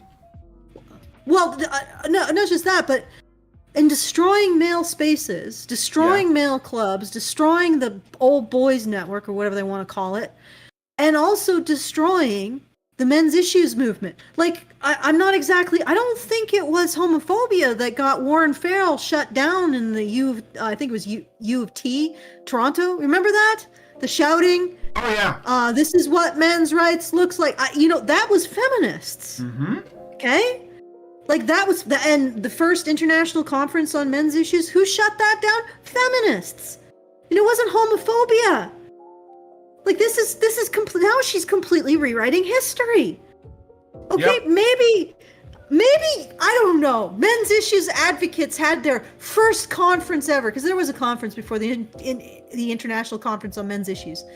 And there's some like material on it. Maybe they came together and they were like, yeah, we're going to discuss all of these issues. We're going to support each other. And then one guy just came up and said, isn't this a little gay? And then all of them scattered. And that was the end of the men's issue. No! Citation, please! Mm-hmm. Because I'm leaning more towards you guys did it, and you want to blame homophobia. Because that is one step away from just blaming men again. Yep. When what a surprise! The ideology that blames men for everything. What are they doing? They're blaming men for destroying their own movement. How about new? Yes. If you're failing to- Well, that's all it is. It's just blaming men. I got some Really? Rumble rants. So thank you guys, Rumble rants. Nobafan21 gives us $2 and says, is there a story, book, movie, song, etc. that highlights the female perspective on how they think life should be fair? I mean, like what it would look like if it was fair? Felt? Felt's a horror movie about a feminist that kills her boyfriend. Oh God! You remember Oh, Felt? God, that was. Yeah. Oh man! Oh it God! was- I it was never so watched a bad. movie that made me feel raped afterwards. Yeah. Midsummer is another horror movie that's I don't feminist. know. I don't know if you felt that way after Felt, but I was like, in the. Oh no! I was rolled up in the shower, I think rocking back and forth. I prayed that was like a one-off and that women aren't like that, but I don't know. Maybe I got lucky. No, you know what? That is a movie that really made me. It was like, and it was done by a feminist, right? Oh yeah. And I'm like, no, I have never felt such a strong urge to sew my vagina shut. Yep. And remember, she like cut off the That's- guy's penis that's and then big wore it like on her that. body Oh, because she wanted. God. Do you remember that? Oh God! Yeah. Oh God! My Oh, life is a it's coming back. nightmare. Oh. My life is a nightmare. Oh, your life is you are the nightmare in your life, Yeah. in everybody else's life. I'm telling you, I think that's like the power fantasy. Okay, NovaFan21, thank you. And then he gives us another $1 and says, for example, there seems to be this female idea that doesn't recognize men who push themselves to become the best in a field as something desirable in a partner, and they project their female point of view on men. I mean, most of the people who make films today, at least when it comes to films, I don't know about literature, they don't understand men.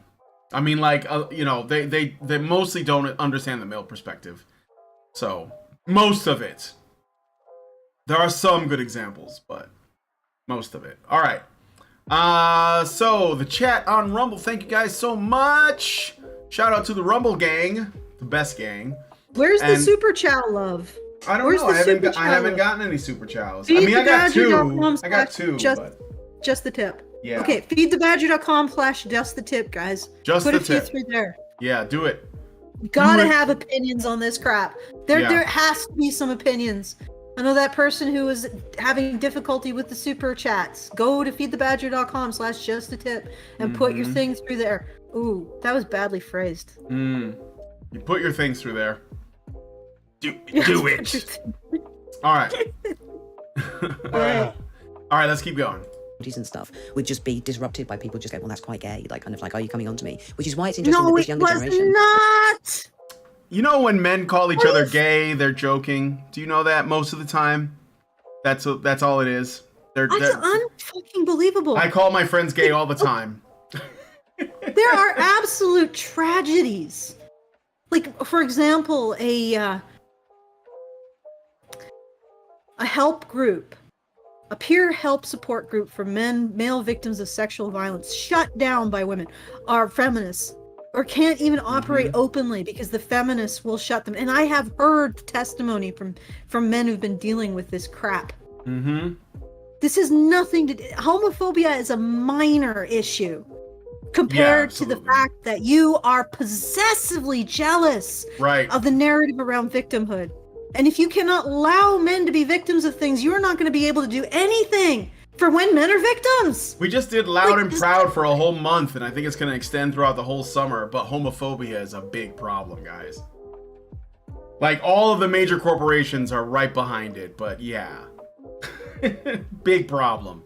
Existential threat. By the way, coming from men. When she says homophobia, she doesn't mean women. So, she might be a TERF, too. I don't know.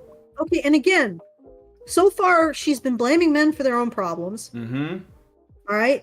She has admitted, like, there's this moment of truth, and I've pointed this out multiple times, that these advocates will have this moment where they acknowledge reality, and then somehow they do this song and dance, and they just are like, yeah, that is reality, but this is why reality doesn't apply.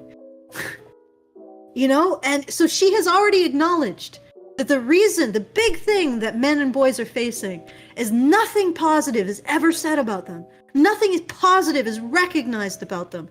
And now she's doing this song and dance about, well, first of all, if anything positive would be recognized, it's their capacity to be women. And also, you know, homophobia. They shot themselves in the foot with the homophobias and all that shit. Okay, when is she gonna actually say something positive Come about men on, and boys? Allison. You know she's not going to. What? Like, She's like, plot twist, Just guys. It's a major feminist. She doesn't have anything nice to say about men. She only has a sales pitch. baited his misogynist hook by saying positive things about men and boys, and she's going to oppose that, not by saying positive things about men and boys, but by doing what? What are you going to do? What is it? Say that. Don't constantly say things like, oh yeah, men are their own worst enemies, they shoot themselves in the foot. Oh, why can't men be more like women? Yeah, really. If they were more like women, they could take pride in being women. But not like that. That's bad. They're taking over our bathrooms and our sports. Yep. And then the conservatives, sorry, again, I'm not talking about the fiscal conservatives. Then the conservatives swan in and they're like, why are men doing this to women? Like, women like this are like, yeah, men should be able to take pride in being women. And then some men are crazy enough to fall for it. And then the conservatives swan in and they're like, why are you doing this? I don't know. Why are they doing that? Yeah. Okay. Of men, even though they face a lot of problems, do genuinely seem to be more tactile. You know, I see boys at my girls' school hugging, you know, being more affectionate, and that's come hand in hand with the fall in homophobia that we've seen. So these things are shifting, but you know, as you say, that the fear And that also, you'll be seen as predatory. I just want to point out that they're saying that this modern generation of boys is pushing back more. Mm-hmm. Remember? Oh yeah. First thing she said was that this latest generation of boys. Yeah, Andrew Tate is turning them not into agreeing. monsters. Exactly. No, she said that they're saying, but it's harder to be a boy. It's Yeah, harder to be a because man. they're complaining, right? But they're also finding Yeah. people like Andrew Tate and Jordan Peterson who are the enemy, and they shouldn't be listening to them. They should be listening to her and buying her book. But she doesn't know it. Well, I guess maybe she has a point that there's an increase in boys pushing back and lowering of homophobia, and they're more willing to be physically affectionate towards each other. Not sexual, affectionate. I mean, maybe there's a connection. But then again, if that's the case, why aren't you supporting it? Because I remember from the beginning, you didn't sound very supportive of young men recognizing their issues and pushing back against your narrative that women have it worse. Yeah. I don't remember her sounding supportive. No. All right, I got a super chow, a big one too, from DM Man 33, and then a dash tally rant. I don't know if that's like two names or one long one. And then the donation is $25 and $50. Thank you so much. That is amazing. Let me see if I can find a good thank you there. All right. And they say, men need spaces of their own on their own terms. A space outside of work or home where they are dominated. Urbanist Tube, a mostly male space, talks about land use and the importance of space. The internet pre-social media did serve this role. Gamergate was resistance against women's domination of geek culture. Yes, so just real quick on Gamergate, and then I'll let Allison respond to the other part of it. There was two camps, because I was involved with Gamergate since before it started. I mean, like, when it wasn't called that yet, but I was kind of in the space, you know, looking at things, because we were doing the show before that started happening in 2013 or 2014.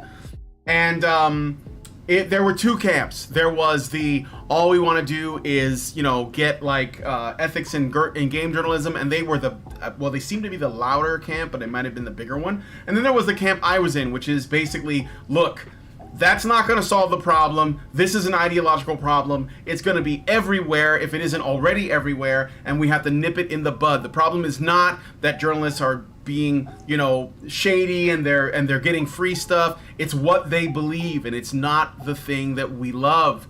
They hate the hobby, They just want to use it to make their political statements.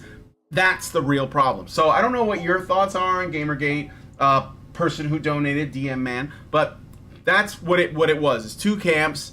I will keep the latter alive because it never ended. It's still going on. It's just people don't use the hashtag anymore, but the goal is still there. So anyway, that's all I wanted to say about that.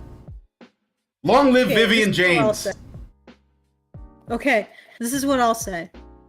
They're inextricably bound. Yeah. When you say ethics in journalism, what you mean is meritocracy in journalism, external standards in journalism, external ethical standards in journalism. And this is not something that I think comes as naturally to women. And it's for the same reason as I'm saying that they're expressing themselves in a feminine way when they talk about enduring hardship as a point of to be proud of enduring hardship. Not a bad statement, not untrue. Although in their case, they insist on seeing things that when you complete, and this is why I say that men and women sort of reinforce the best in each other.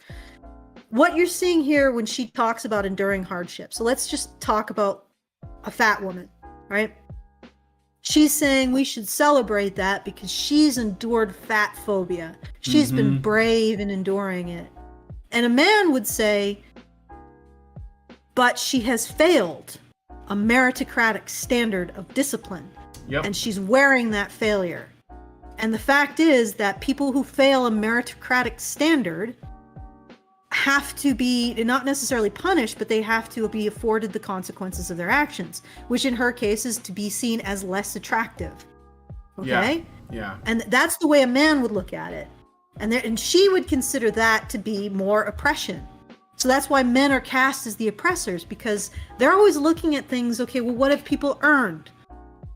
What are their actions? What are the consequences of their actions? Like she ate a lot of profiteroles. Now she's a fat ass. That's the consequences of her actions. She doesn't deserve to be, she doesn't deserve to be given laurels for her lack of discipline, for her lack of attaining a meritocratic standard.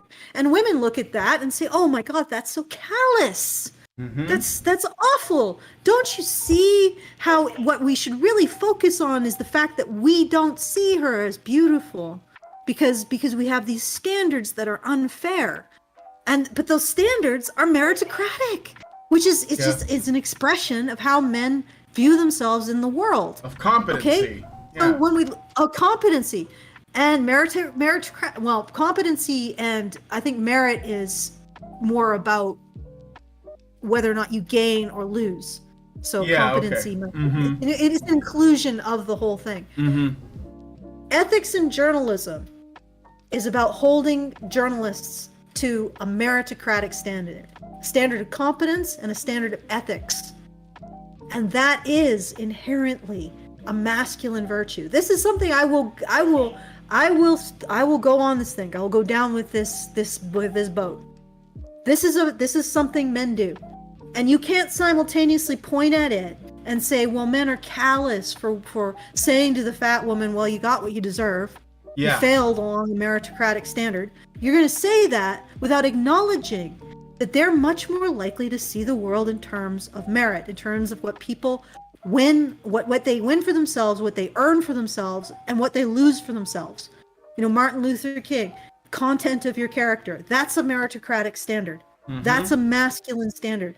When that recedes, when that gets pushed out and is replaced with a feminine standard, which is to focus on the victimhood of people, and interestingly, only the victimhood of the people you like, the people who agree with you, and the groups that you think will, you advocate for, or you virtue signal about.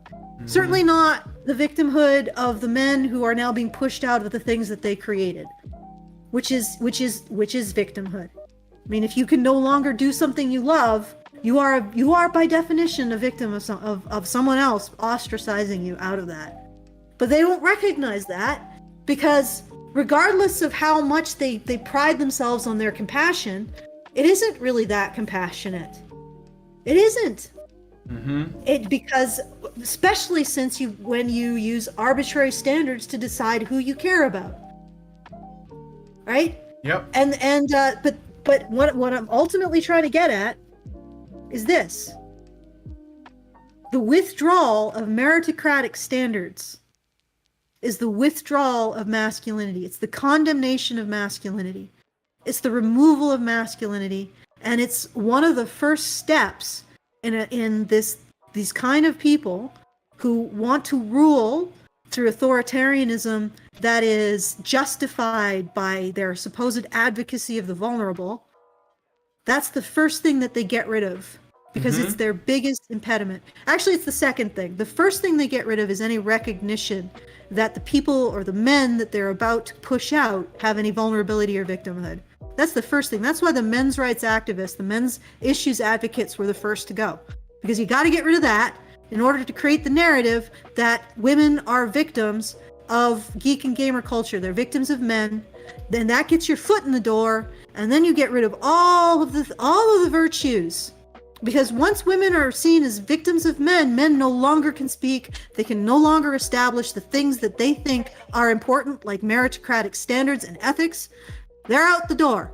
And then your culture is consumed by them. And they'll start with, and then you'll see it. You saw it with Gamergate. What did they start with? Geek and gamer spaces are anti-woman. Yep. They got in there with that.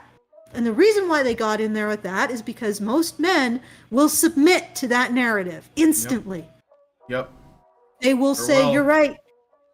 I will do whatever it takes, including giving you access to everything, as long as you end that problem. And then they just come out with more. As soon as that sort of dies down, they just start another.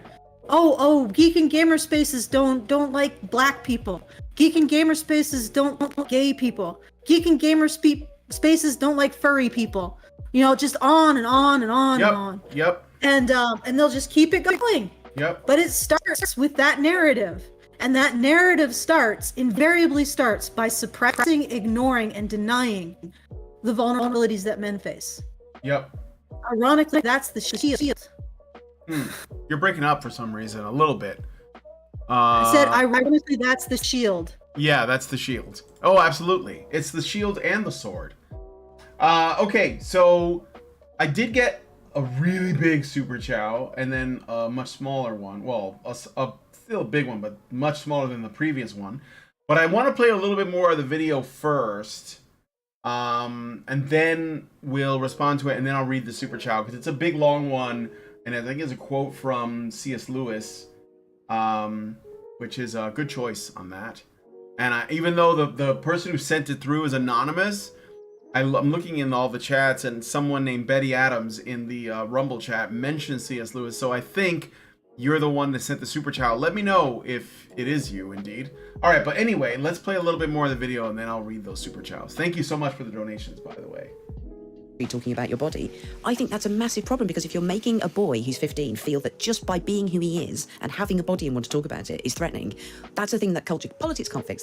That's a cultural problem where we need to find a new way of talking about these things, where boys don't need to feel the same kind of shame and guilt about their bodies as girls did 20 years ago. I mean, were you shocked? Is that really a good idea? Should teachers and culture and society be involved with people talking about their private parts? I know that we've been all about that, but I don't think that's turning out very well. And I especially don't like that feminists were involved. I don't know, man. Creeps me out. Just saying. Creeps me out. Okay. Oops, okay, I was muted, but I did have something to say to that. Oh, okay. Okay, yeah, that's great, but you got to deal with the fact that once men talk about their vulnerabilities, they become sexually, like, every pussy in the room dries up. Yeah. And there's that, and also, like, how are you going to get them to do that when you've just told them that they're basically, like, responsible for 1 out of 4 women being raped? Or better yet, I've seen this statistic thrown at me when I was in college, that the woman came in, full classroom, not even a classroom, it was like a lunch break area, so there was like a bunch of students in there, and they told us basically that there was a poll conducted, and that according to this poll, of course we didn't get any details on it or anything, 33% of boys said that if they thought they could rape a girl and get away with it, they would. What did that do to the entire climate in that? This was like the first year I started. Okay, what did that do to the whole climate? So you can't do, that's all feminist shit, by the way. So you can't do that and then go, why aren't boys talking about their bodies? Why aren't they opening up? Why aren't they doing stuff that women can interpret as predatory or dangerous? I don't know where they got that idea. Yeah, it's like feminists go into a space, they punch the men, and then they say, well, why are you flinching away from us and not opening up to us? Because you keep doing this. Yeah. And she starts this by basically saying, no, women still have the big problems because wage gap and sexual violence. Yeah. Right? Both of which are bullshit. But she's still situating women to be the first of the line in terms of care. So here's the question. What kind of switch and bait and switch is this? You're saying, oh yeah, men have these, Andrew Tate is, well, okay, insert male demagogue here. Yeah, whoever. Masculine demagogue. Masculine boogeyman. Du jour, yeah, masculine boogeyman du jour here is currently appealing to the little penis fucks, the little penis monsters. I mean, really, we don't care about them. They're penis monsters. Who gives a fuck about them? But ultimately, we don't want them to think about their own problems or recognize that they deserve anything. So how do we get them back, recognizing that women have it worse and that women need to be put first? And but by put first, I mean put only. Mm-hmm. How do we get them back?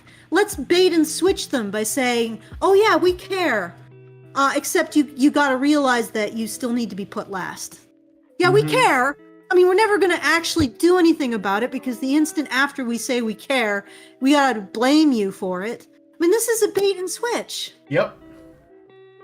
They don't ever intend. Like, nobody who starts this conversation by saying, well, women still have it, blah, blah, blah, ever intends to do anything to help boys and men.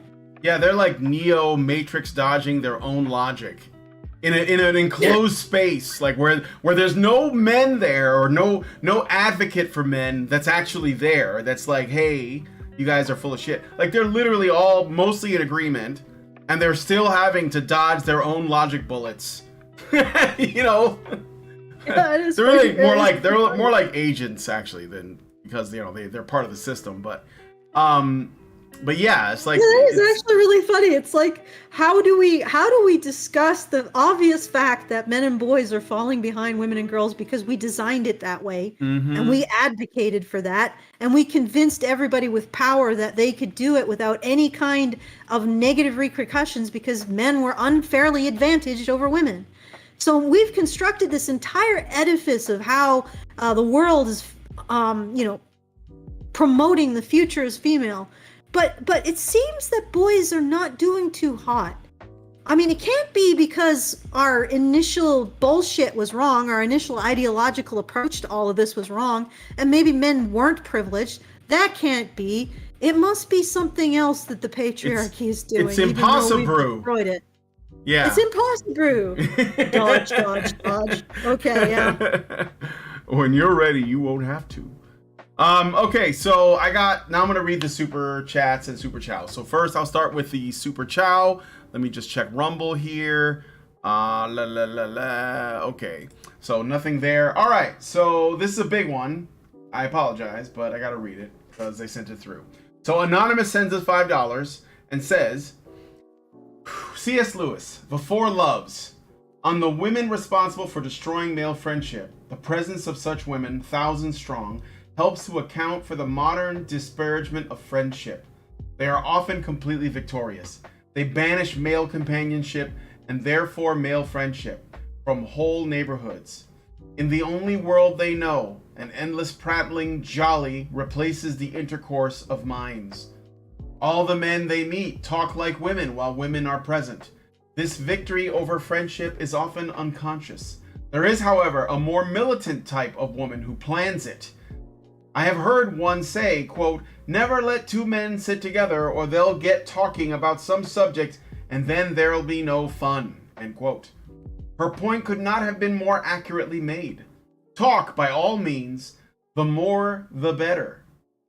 Or the more of it the better. Unceasing cascades of the human voice, but not please a subject. The talk must not be about anything. This gay lady, this lively, accomplished, charming, unendurable bore, was seeking only each evening's amusement, making the meeting go.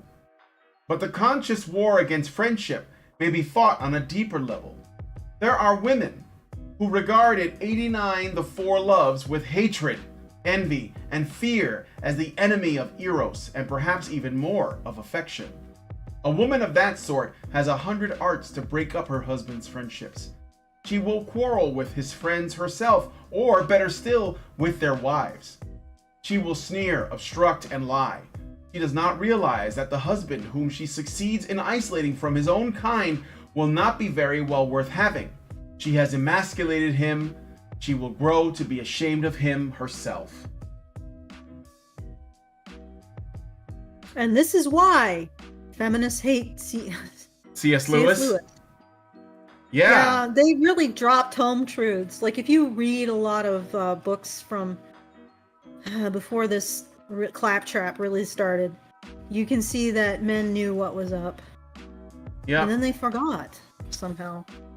Well, we stopped. Okay. We started raising them differently. We, a bunch of them died in war, and then I don't know. All right. So thank you for that, Anonymous.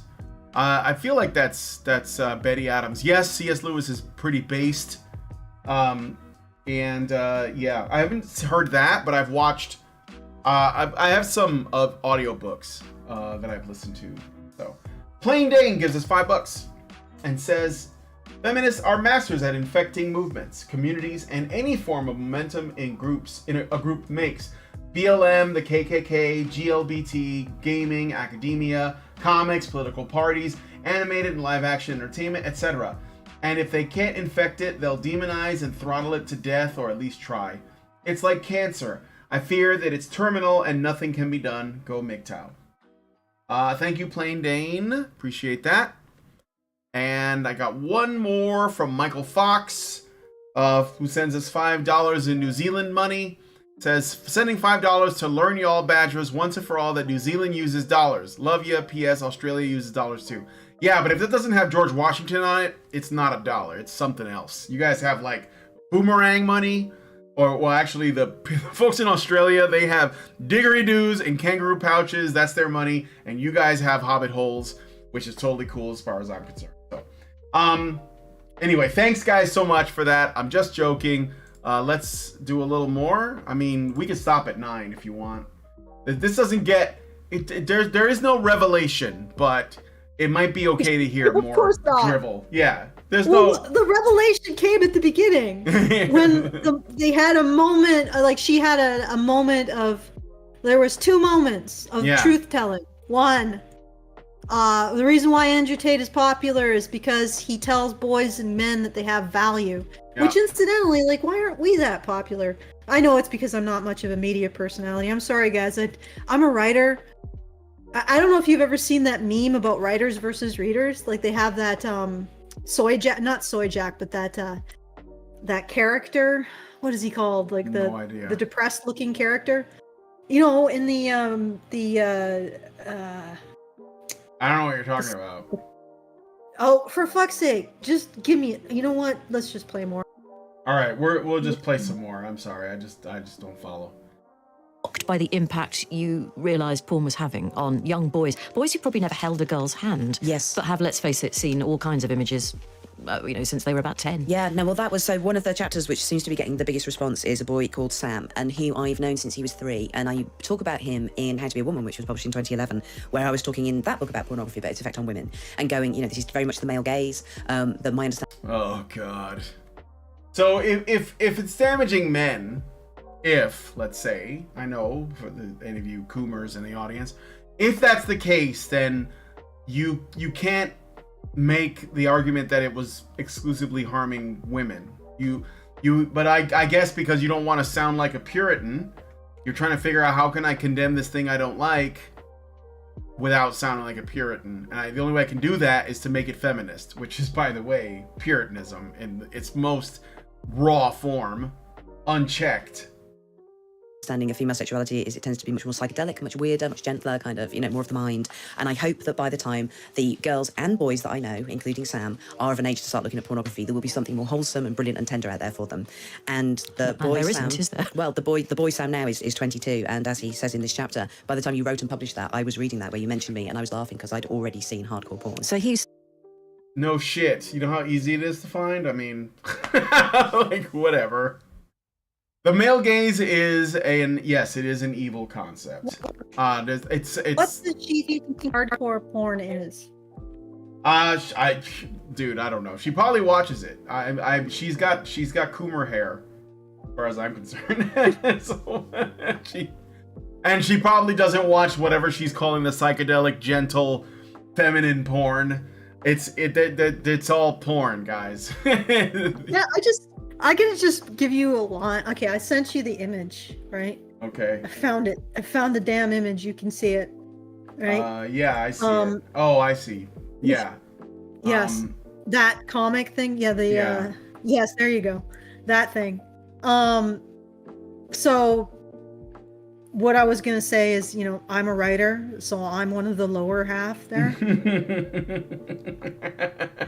I don't know what that character is called. Wojak. Those are Wojaks. Wojak. Well, I mean, yeah, the person who reads there is like a Chad, but like the man. Yeah, the But Chad. but the other ones are all So- Wojaks or whatever.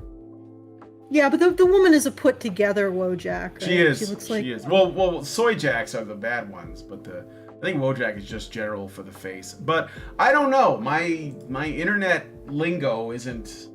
I wouldn't consider myself Is it up fluent. there? I wouldn't consider fluent. Well, anyway, that was I'm not even sure anymore of the context of that. I Yeah. apologize. Well, that's fine. At It was least we something to do now with this shit. question answered. I guess mystery solved. Yeah. Mystery solved. Now I just don't remember the context, but I know the mystery. It's a solution I don't know. to the mystery. I know the solution. I don't know the mystery. I now know the solution, however. We have the Well, okay. answer 42, but we don't know what the question is. Yeah, we don't know got- what the question is. I got one more super chow from Plain Dane for $5, and they say, "Is withered Wojak the depressed character Allison was thinking about?" I guess I don't know. You saw the picture. I shared it. Yeah. But thank you for the super chow, nonetheless. Okay, a little bit more, and I think Okay. we can stop. started Well, but watching when he was 10. Just, Oh yeah, you want to say something about the porn? what does she think hardcore porn is? It's just. I don't know. So I you mean, started watching if- hardcore- Where the hell were his parents? misogynistic, physically abusive porn against women. I guess. No, that's gonzo porn. Well, And this is hardcore is just Look, like I don't know. All I know is like explicit. Sasha Grey and Riley Reid, they were just down. They were down for whatever. So if you're down for whatever and they're into it, I don't think you can put the blame on men for watching. So, for the yeah. I mean, I think that it's one of those things where the more of it a man or a person, because a woman it's the same thing, the more you watch, the more edgy you want to, you tend to drift away from the mainstream. So I don't know that there's much. True about everyone. I don't know. I'm saying as a general rule, but like it's often said, it's just true of men. But I don't think that's the truth. I think it's true, but I don't think it's true of just men. I think that if you consume it a lot, you will get bored of the normal stuff.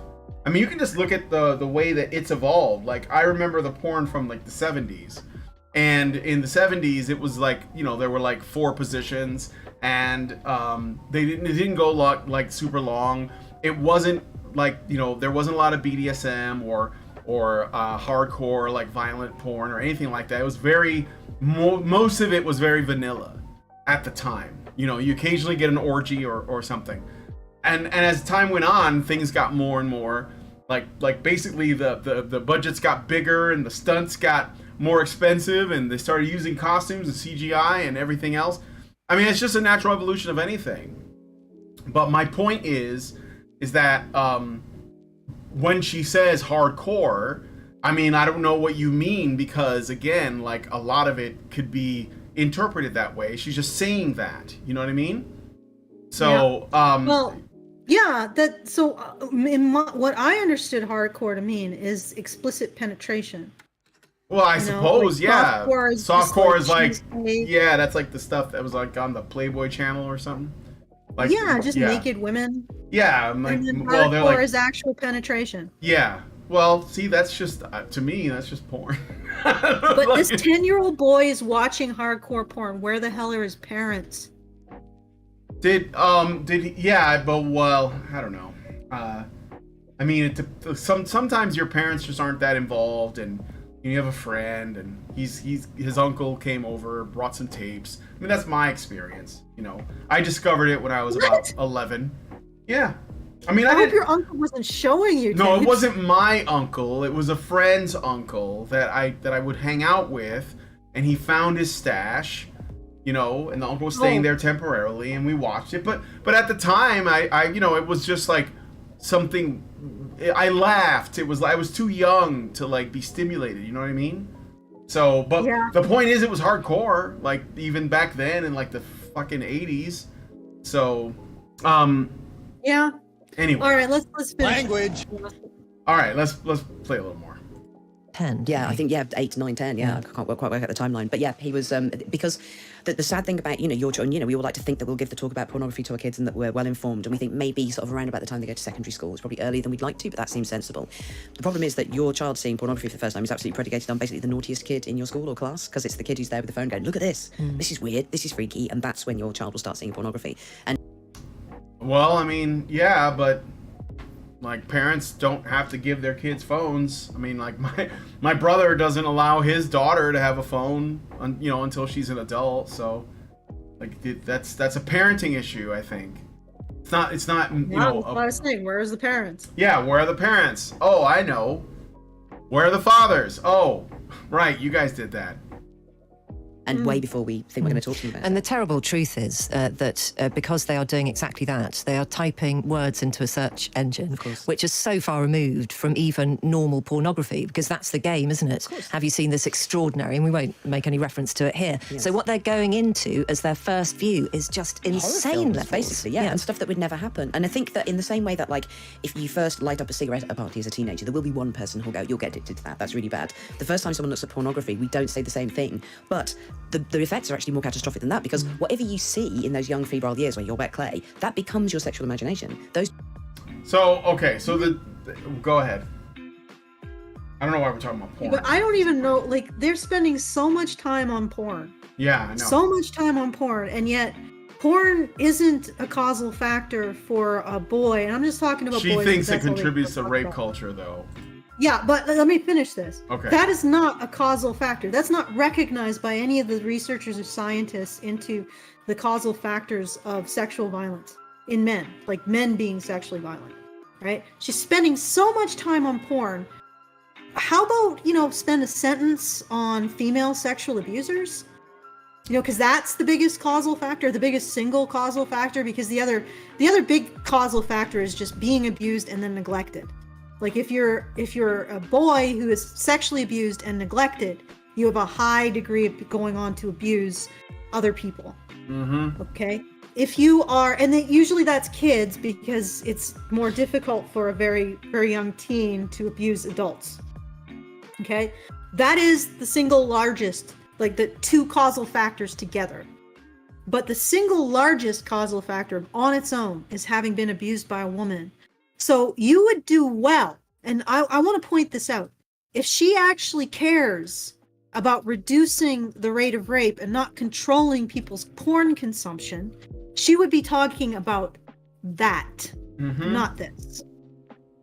So she doesn't, like, either she's absolutely ignorant, so she shouldn't be having a conversation about this at all, or she has an agenda. She does. Obviously, she has an agenda. I think we should just stop it here. But ultimately, the interviewer asks her, like, so, you know, what do these boys need? And she says they need feminism. And do you need to go pick up Lindsay? No. She's in the other room. I just didn't want this to go longer than 2 hours. We're a little over 2 hours. I think we can finish this. Okay. I think we can finish it. All right. I can keep going. All right. Let's do this. Become like, I don't want to. What? I don't want to leave it at this because I think we can go faster. We can do this. We can. All right. We I'm can be willing. faster. I'm willing. Let's go. All right, let's do So if it. you're seeing this Let's go. incredibly out there, weird, or damaging, or just non-pleasurable, or misogynistic pornography, that's with you for the rest of your life. And yet, armed with those images that you can't unsee, you're expected to go out in the world and Guys, can you tell me in the chat what misogynistic pornography is? I'm just asking. What does that look like? create And relationships. if there's a willing participant, like even if it's something that appears violent, if there's a woman in there and she's willing and she's getting paid millions of dollars, is that still misogyny? That's what I want to know. And why again? Yeah. Why again are we talking about this shit? I Which know. is irrelevant. Because she's a perv? Like this. Because she's a coomer? Because this is like porn. Porn is not like it is not a causal factor. It's not on the board. Mm-hmm. If you are wanting to reduce the rate of sexual violence against women, talk about boys being sexually abused and the other risk factors for them, of a very small minority of them, by the way. Like, this is why I know it's absolutely absurd to say that men or boys who watch misogynist porn or whatever the hell that means become sexual abusers. That's bullshit. Mm-hmm. It takes a lot to turn a boy into a sexual abuser. It takes being abused, physically, sexually abused. It takes further physical or neglect abuse, and then it also takes mental issues. Like, male rapists are not normal. They're not normal men. They don't start out as normal. I mean, if they weren't raped, they probably would just be a little bit odd, a little bit developmentally delayed. Maybe they like lighting firecrackers in their own hands or some stupid shit. Uh-huh. But that's the thing. Nothing that this woman is talking about is going to make women safer. No. Okay? No. Maybe more flattered, but not safer. And so why is she spending so much time on it? Okay. Coomer's gonna coom. Ships with, I mean, it's impossible. Yeah, and the effect on both boys and girls, like the amount of young girls I know who are just going, I never want to have sex because they've seen this violent pornography, and they're like, well, why would I ever want that to happen to me? I don't want to grow up. If when you grow up and you have that sex, I don't want to have it. And boys, meanwhile, are supposed to turn up completely confident, Really? Do throwing girls girls around say with these big that? hench bodies. There's no space for tenderness or mistakes or laughter, or silliness or any of the things that actually make sex fun. I don't think that's the case. Like, I don't know. I God. have a serious doubt. I have a serious damn doubt that any girl has said, oh, I don't want to grow up to have this sex. Yeah. Like, why are you literally, where are they finding this porn?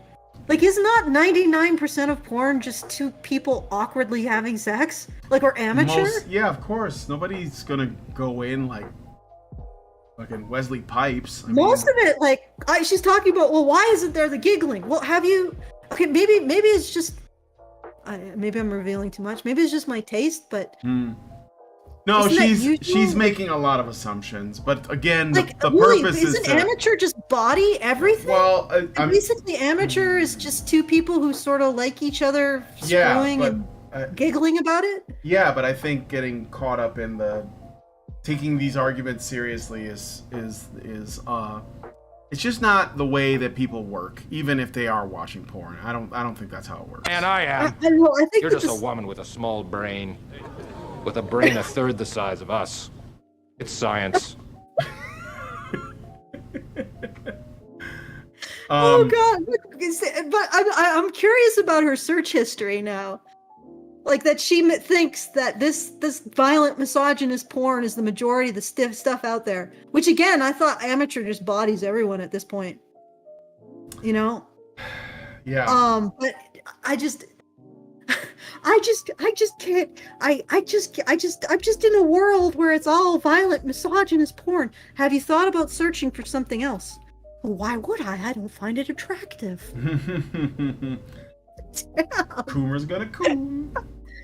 I don't know. I think this woman is projecting. Absolutely. She feels some Yep. deep guilt about her own search history here. Well, again, it's all about, like, her job is to find out how to blame men for shit. So she's making a lot of money. She's Yeah. on this radio program, dressed like she rolled out of bed, and they're giving her a platform, put her in front of a camera, and they're taking her seriously. And they're gonna sell her book, and she is out here to replace people who, like, legitimately are trying to help men in whatever way they can. If they stumble, If they fall irrelevant, she's gonna take it from I them. have an anecdote.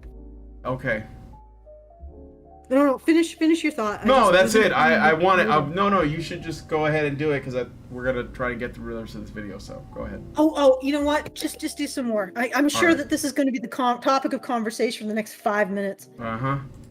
So I don't know how we've screwed up sex, given that animals managed to do it, like on shed roofs in the rain, yet we, with our massive Without brains and porn. technology. Yeah, because of you. Can you imagine? We were Could you doing imagine just this fine. Like, I can't believe that all the animals in the animal kingdom, you would say that they're raping each other. Well, that the male animals are raping the females. Yeah, it's people like you that fuck this up. Suspiciously detailed. This is suspiciously detailed. Yeah, I know. Animals fucking She on shed watches roofs, watches right? like I porn can of just women see blowing her. horses. I'm sure of it.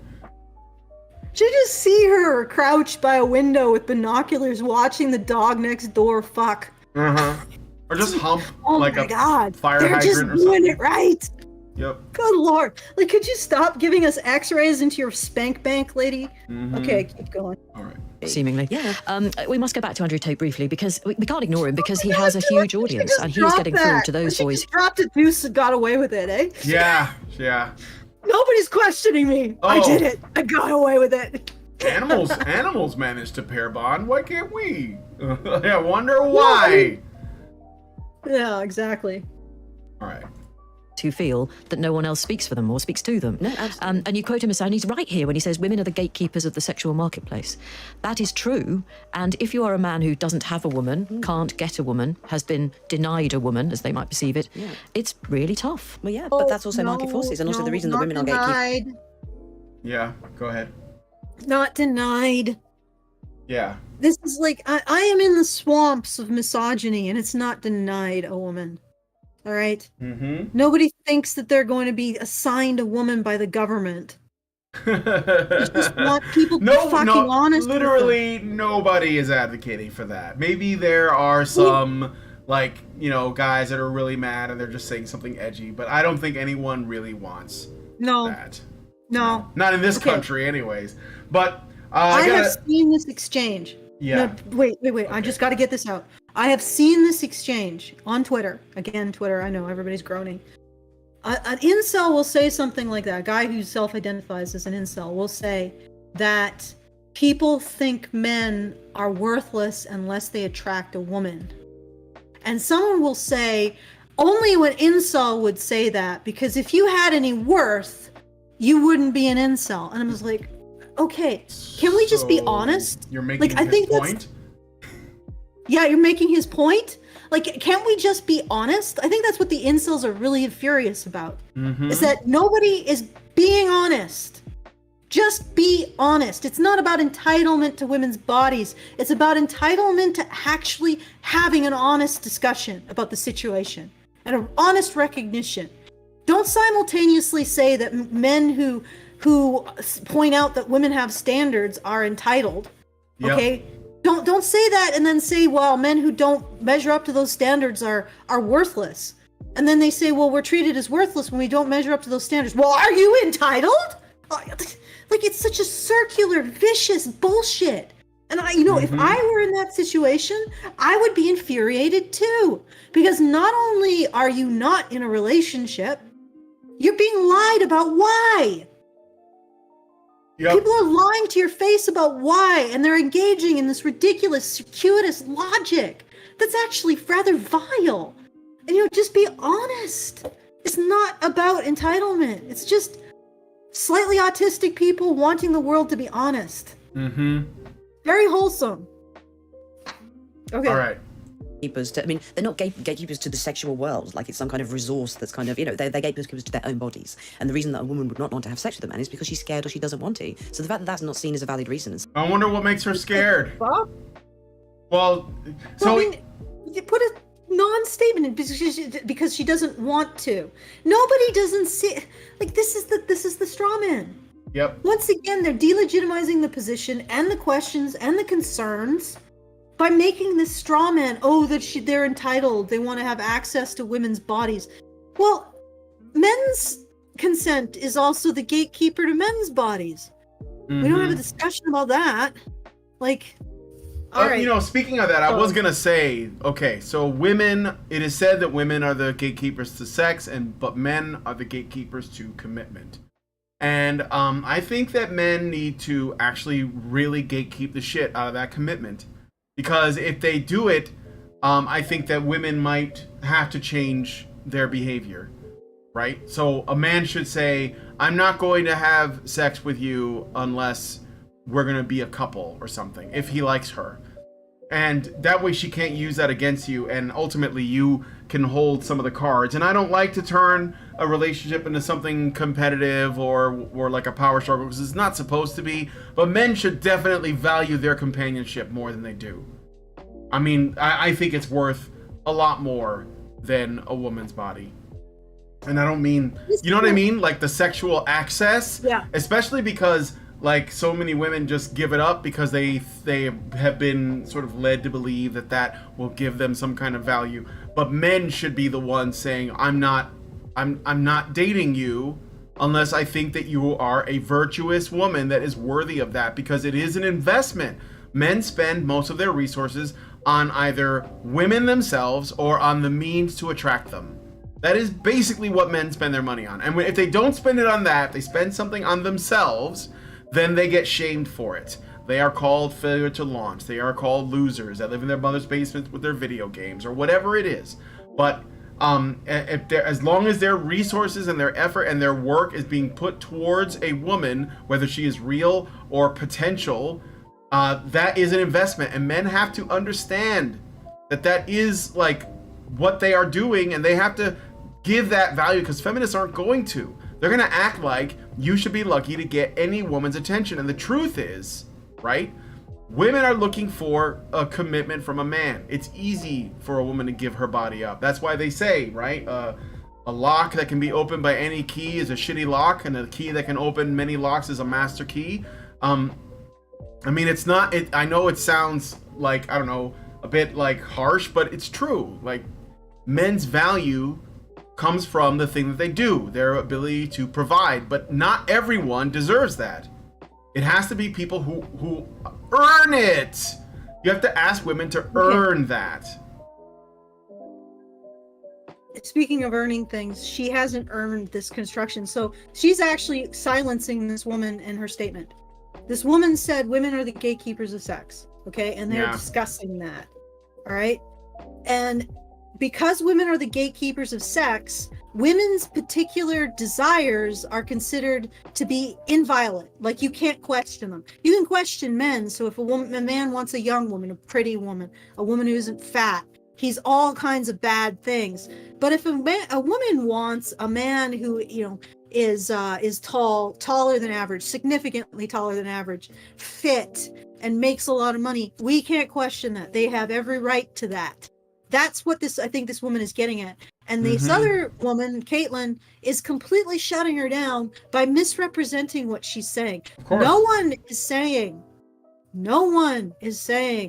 that women don't have the right to decide who touches them, just like we're not saying men don't have the right, except you probably are, because if men express any desire or to exclude certain types of women from them sexually, that's some bad thing. There's some kind of prejudiced monster. But regardless, that's not the argument. You are distorting the argument so you don't have to answer to it. Okay? Which the question is, what are women asking for? Is it absurd? And what does it feel like to be part of a world in which you are desexed by the opposite sex for failing to be in the top like 5% of your sex? Like, you're completely invisible. That's what she's getting at. This other woman's like, but women have the right to consent. Well, that's not an answer. Yep. That is constructing a straw man that you then destroy. And that's actually demonizing the question. There should be a new fallacy called demonizing the question. All right, let's continue. Somehow Andrew Tate is suggesting that we need to reorder society so that women have to like kind of have a certain amount of sex that they need to give out, or else men will become angry. It's deeply dangerous. No, I've never heard him say that. I don't know if it's true, but I've never heard him say that. I don't watch everything he's done, but I've never heard him say that. So I would say bullshit. Yeah, that sounds ridiculous. I don't have any Isn't it reason to amazing believe how- this woman at all, anyways. They keep going to these bullshit artists, like these haze artists. So how do we solve these problems? Let's go to the local haze artist. Yep. She just What? she just Do you have any snake oil in that wagon? Why, yes, I do, milady. This is gonna solve all your problems of misogyny and rape culture. One sip of this here tonic will ensure that men will fear you for generations. No, that's what it is. Have you changed your view then? Have you begun to think that those young boys who spoke to you a couple of years ago and said it's actually tougher to be us than to be a girl, do you think they're right? Well, the thing I enjoyed most is going through it like a kind of like a big old mum and going, here are the things you're right to be worried about. And in these, I think I give 8 reasons where it is harder to be a boy or a man than a woman now. But I'm also very strict about going, look, this is what you need to understand about sex. This is what you need to understand about rape. This is what you need to understand about strangulation. This is what you need to understand. I don't know why she says strangulation. Like, guys are just like going around going, "Can I strangle you, please?" Like, I don't know. I don't know. That's a weird. She does. You know what? I think that again, this seems like a self-report to me. Like, do you know Gian Gomeshi somehow? Like, do you guys have mutual friends? Like, what's going on there? Yeah. What's going on is they did some kind of survey of women, whether or not they'd been strangled during sex. Like, first of all, when you're having sex with like 5% of the male population, a lot of you are going to be having sex with the same man who has the same proclivities. That doesn't mean the other 95% of the population has anything to do with him, or even the other 5% for that matter. So you might find that that's skewing the numbers too. But the other thing is, when some dude is strangling you because he thinks that women are into it, maybe that's something that he's learned from women. Like, that women he's picked up like that or request that. And so he started to do it just by rote. Yep. And it isn't a problem necessarily unless when you say, hey, I don't like that, he doesn't stop. Right? Mm-hmm. Like, if he's just trying something, seeing if you're into it, just try to, be with the moment because the other chicks really liked it, just tell him, I'm not into that. If he stops, problem solved. You don't need to have a survey on it. Okay?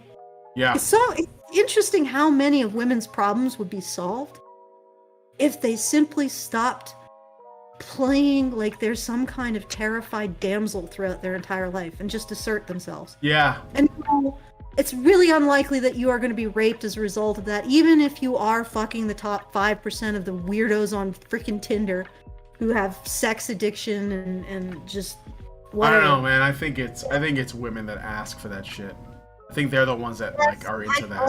I honestly think what's happening. No, I do. Is that the joy boys? Yep. The joy boys, the top 5% on Tinder, they know what the average woman is into. 50 Shades of Grey is the top seller with women. And they do it. And they do it. Yep. They're basically the modern day courtesan. They're just Yep. there to exist to please these women. And then they find one that's like, oh, I don't know. And she doesn't have goddamn lady balls to simply say stop. Yep. Okay, continuing on. About female fear. So I very much see this as an extension of my feminism, because if half of all I women, see where it's coming in. Yeah. I see. This is an extension of feminism. Help the boys this and is they'll how help you the have it girls. harder.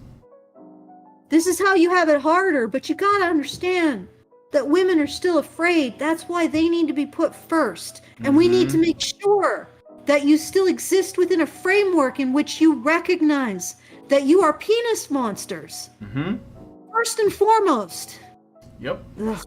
That's Like, all right. and people keep wondering, oh, why is the suicide rate going? What's great now is now that every girl is like bisexual and fucking around with other women, like the rate of rape and domestic violence is skyrocketing, which it would, because if you have female partners, you're something like 19 times more likely to get your ass beaten if you're a woman than if you have male partners.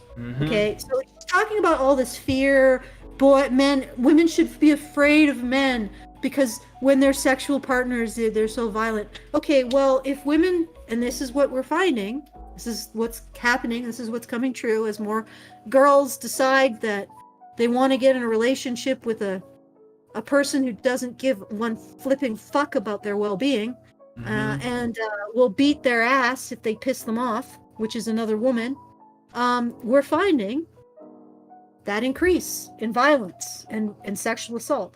And interestingly enough, the increase is all in the LGBTQ. Of people. course, But yeah. they look at that increase and they blame boys again, even though boys aren't even part of it anymore. It's all girls fucking each other and beating each other and raping each other. And of course, this is not even going to be mentioned by her. It's not even going to be recognized. No. That actually, and this is the way you should compare things, okay? When a girl has a relationship with a boy, she is 19 times less likely to be physically abused, probably significantly less. Actually, it is true, she's significantly less likely to be sexually abused. She's significantly less likely to be murdered, except in the UK. But feminists made the statistics in the UK, so take that with a grain of salt. Probably it holds there too. So in every way, a woman in a relationship with another woman should be more afraid. A woman in a relationship with a man. And yet, for some reason, it's men who have to bear the burden, the guilt, and the shame of all of this, of sexual abuse within a sexual, or abuse within a sexual relationship. It's absolutely bullshit. Yep. Girls' problems is men. Angry men, abusive men, scared men, confused men. And you can't fix the girls until you fix the boys. So I genuinely believe that the next part of feminism is sharing this resource that we've invented, which is talking about gender, which we've used to talk about women. We now need to use it to talk about men and fix them alongside the girls. Why isn't there a man who's you writing a book that's this? I know. I literally sat there for 10 years absolutely expecting that there would be. But that... Why isn't there a man talking about these issues? Where is he? Let me look underneath the mouse right here. I don't see a man under the table. Is there a man anywhere talking about these? I mean, like, I saw a bunch of misogynists pretending to care, but we've basically demonized them and threw them in Romanian prisons and banished them from our countries and all that. But those aren't, I'm not talking about those men. Those men actually don't have men's best interests in mind. I'm talking about the men who think the way I think. I can't find them anywhere. I can't find them. I guess I'm the one that has to do it. It's absolutely insane. Absolutely insane. They take away every resource that men have. Every resource. Every men's group is broken up. Men's rights activists are thrown in the fucking gutter, under the bus, and then they're like, where are the men's rights advocates? Where are the men's clubs? Where are the fathers? Where are the big brothers? Where are the male teachers? What happened to... What? Yeah, how did this happen? It's like, what? And the funny thing is that because they can't acknowledge who's building the shit pile, their solution to the shit pile is, well, gotta pour more shit on it. Yeah, that's right. Yeah, I think this needs more, a bit more shit. It needs more shit. Yeah, this big fat shit pile, the only way to get rid of it is to put more shit on it. Yeah. Like, literally, this is the okay, people, you're never gonna get anywhere listening to grifters like this. I don't know, are we different than Andrew Tate, like Honey Badger Radio? Are we somewhat different? Look, I'm not gonna go down there because it's too fucking radioactive for some reason. All I will say is, men are going to that guy for a reason. That's all I'm gonna say. And you know what? I think that's okay. I think that's okay. At least they're going away from people like this. Yes. This switch, bait and switch. And again, she had this moment where she was 100% truthful. Boys are going to people like Andrew Tate, people like Jordan Peterson, less likely Warren Farrell, because I think he's very academic. They're going to these people because they give them a sense of their own, of a value that they give to the world. That's it. That's the one. That's like, this is the holy grail. Okay, guys, this is it. This is what they're searching for. That they have a sense of value in the world, even beyond like recognition of their vulnerabilities in the 8 ways that it's harder to be a boy. That they have a sense of value. And you know what? Constantly focusing on how men are scary penis monsters, that is destroying their sense of value. Mm-hmm. So I don't know what is her proposal here. Andrew Tate she wants men. She wants to apply what she calls the cure for girls' problems, which I'm sure is also causing harm to women. And she wants to just use it on men. It's like I'll just flip the batteries upside down and stick it in the same machine. I'm sure it'll work. And the thing is, it doesn't work. I mean, I don't think that what she's doing for women works. I think it just puts them in a state of fear and victimhood. But she's also going to try and do that to men, but she can't make men victims. Not that I would want her to, because I don't think anybody should feel that way. But instead, she's going to make them into monsters, or make them feel like monsters. So yeah, abuse Quasimodo some more, I guess. So, well, the solution for girls has been to blame men and boys. Yeah. That's the solution that she has. And now she's saying, well, I'm going to give this solution, blaming men and boys, to boys. And that's going to solve their problems. Mm-hmm. By recognizing that they are the problem. Mm-hmm. You know, that's going to make the big solution for them. Don't you see it? Like, because it worked with women and girls, really. I don't know. But, you know, blaming men worked for women and girls. Shouldn't blaming men work for boys and men? Like, can't they just blame themselves to get themselves out of this sense that they have no value?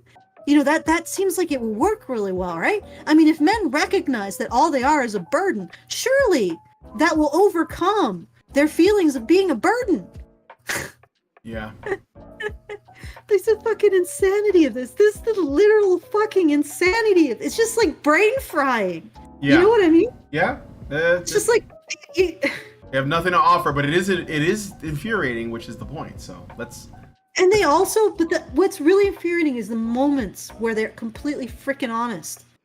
Completely honest. Yeah. So they know. They know. Yeah, they're not dumb. They're liars. Like, that's what it is. Boys want to feel like they're valuable. So the way that we do that is we do what we did with girls, which was to blame men and boys for their problems so they don't have to take responsibility. Well, feel bad about them. They blame other men. They turn boys against other boys. That's what they're doing. Yeah. So, but what we'll do is we'll take those boys who want to feel value and we'll give them the female solution, which is to blame them, boys and men for their problems.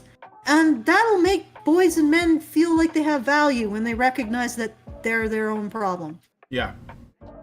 Okay. God damn. Why doesn't this work? The book is aimed towards mums who will want to show chapters to their teenage But sons. why don't dads care? It's not as that much. they don't care. It's just that culture of fatherhood, just like and of men talking, just isn't there. Like, you know, the conversation. What dads? Tell me where the dads are.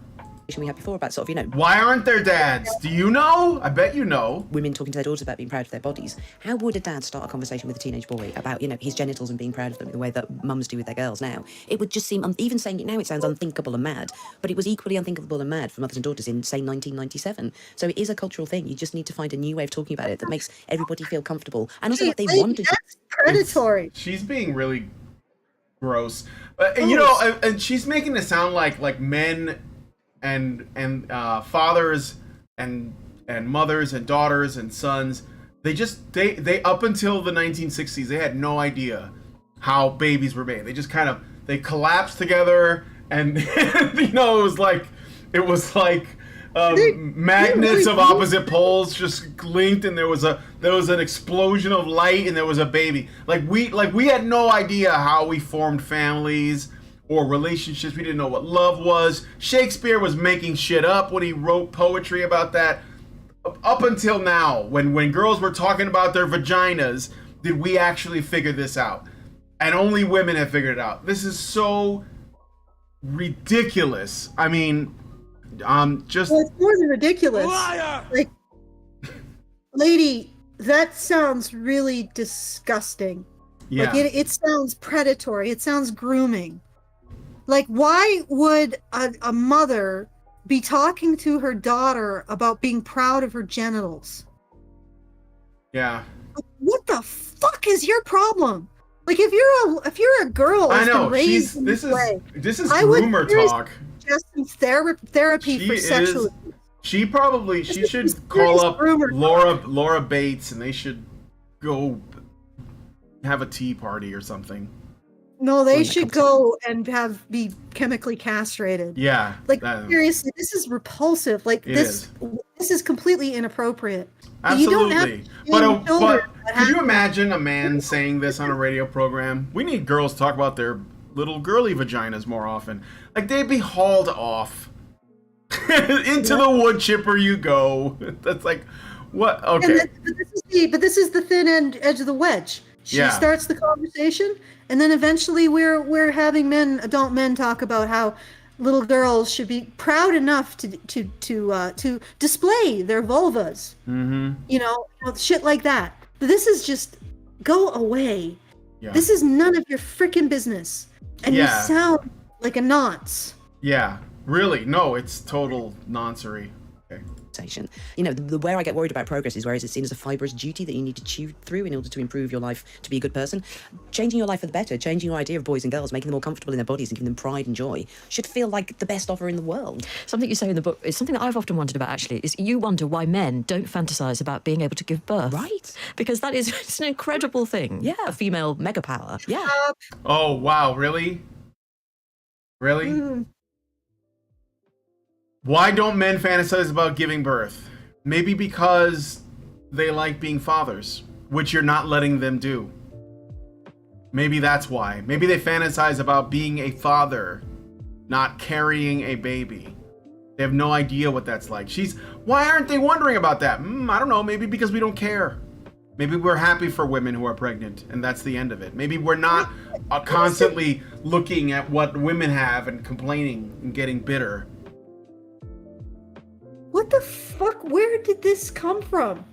Yeah. Like, it's why is weird. this Wait, even- no. Wait until you hear their explanation for the men's replacement for carrying babies. Wait till you hear that, because that's like one of the gems of this. Can you guys guess what it's gonna be? I'm gonna play this. But apparently it doesn't feature in male fantasies at all. I looked through all the research. I asked everyone I knew. I was on social media asking, and like there was just this astonishingly weird silence. In one of the previous books, Is that weird? Is it weird that men don't want to be pregnant?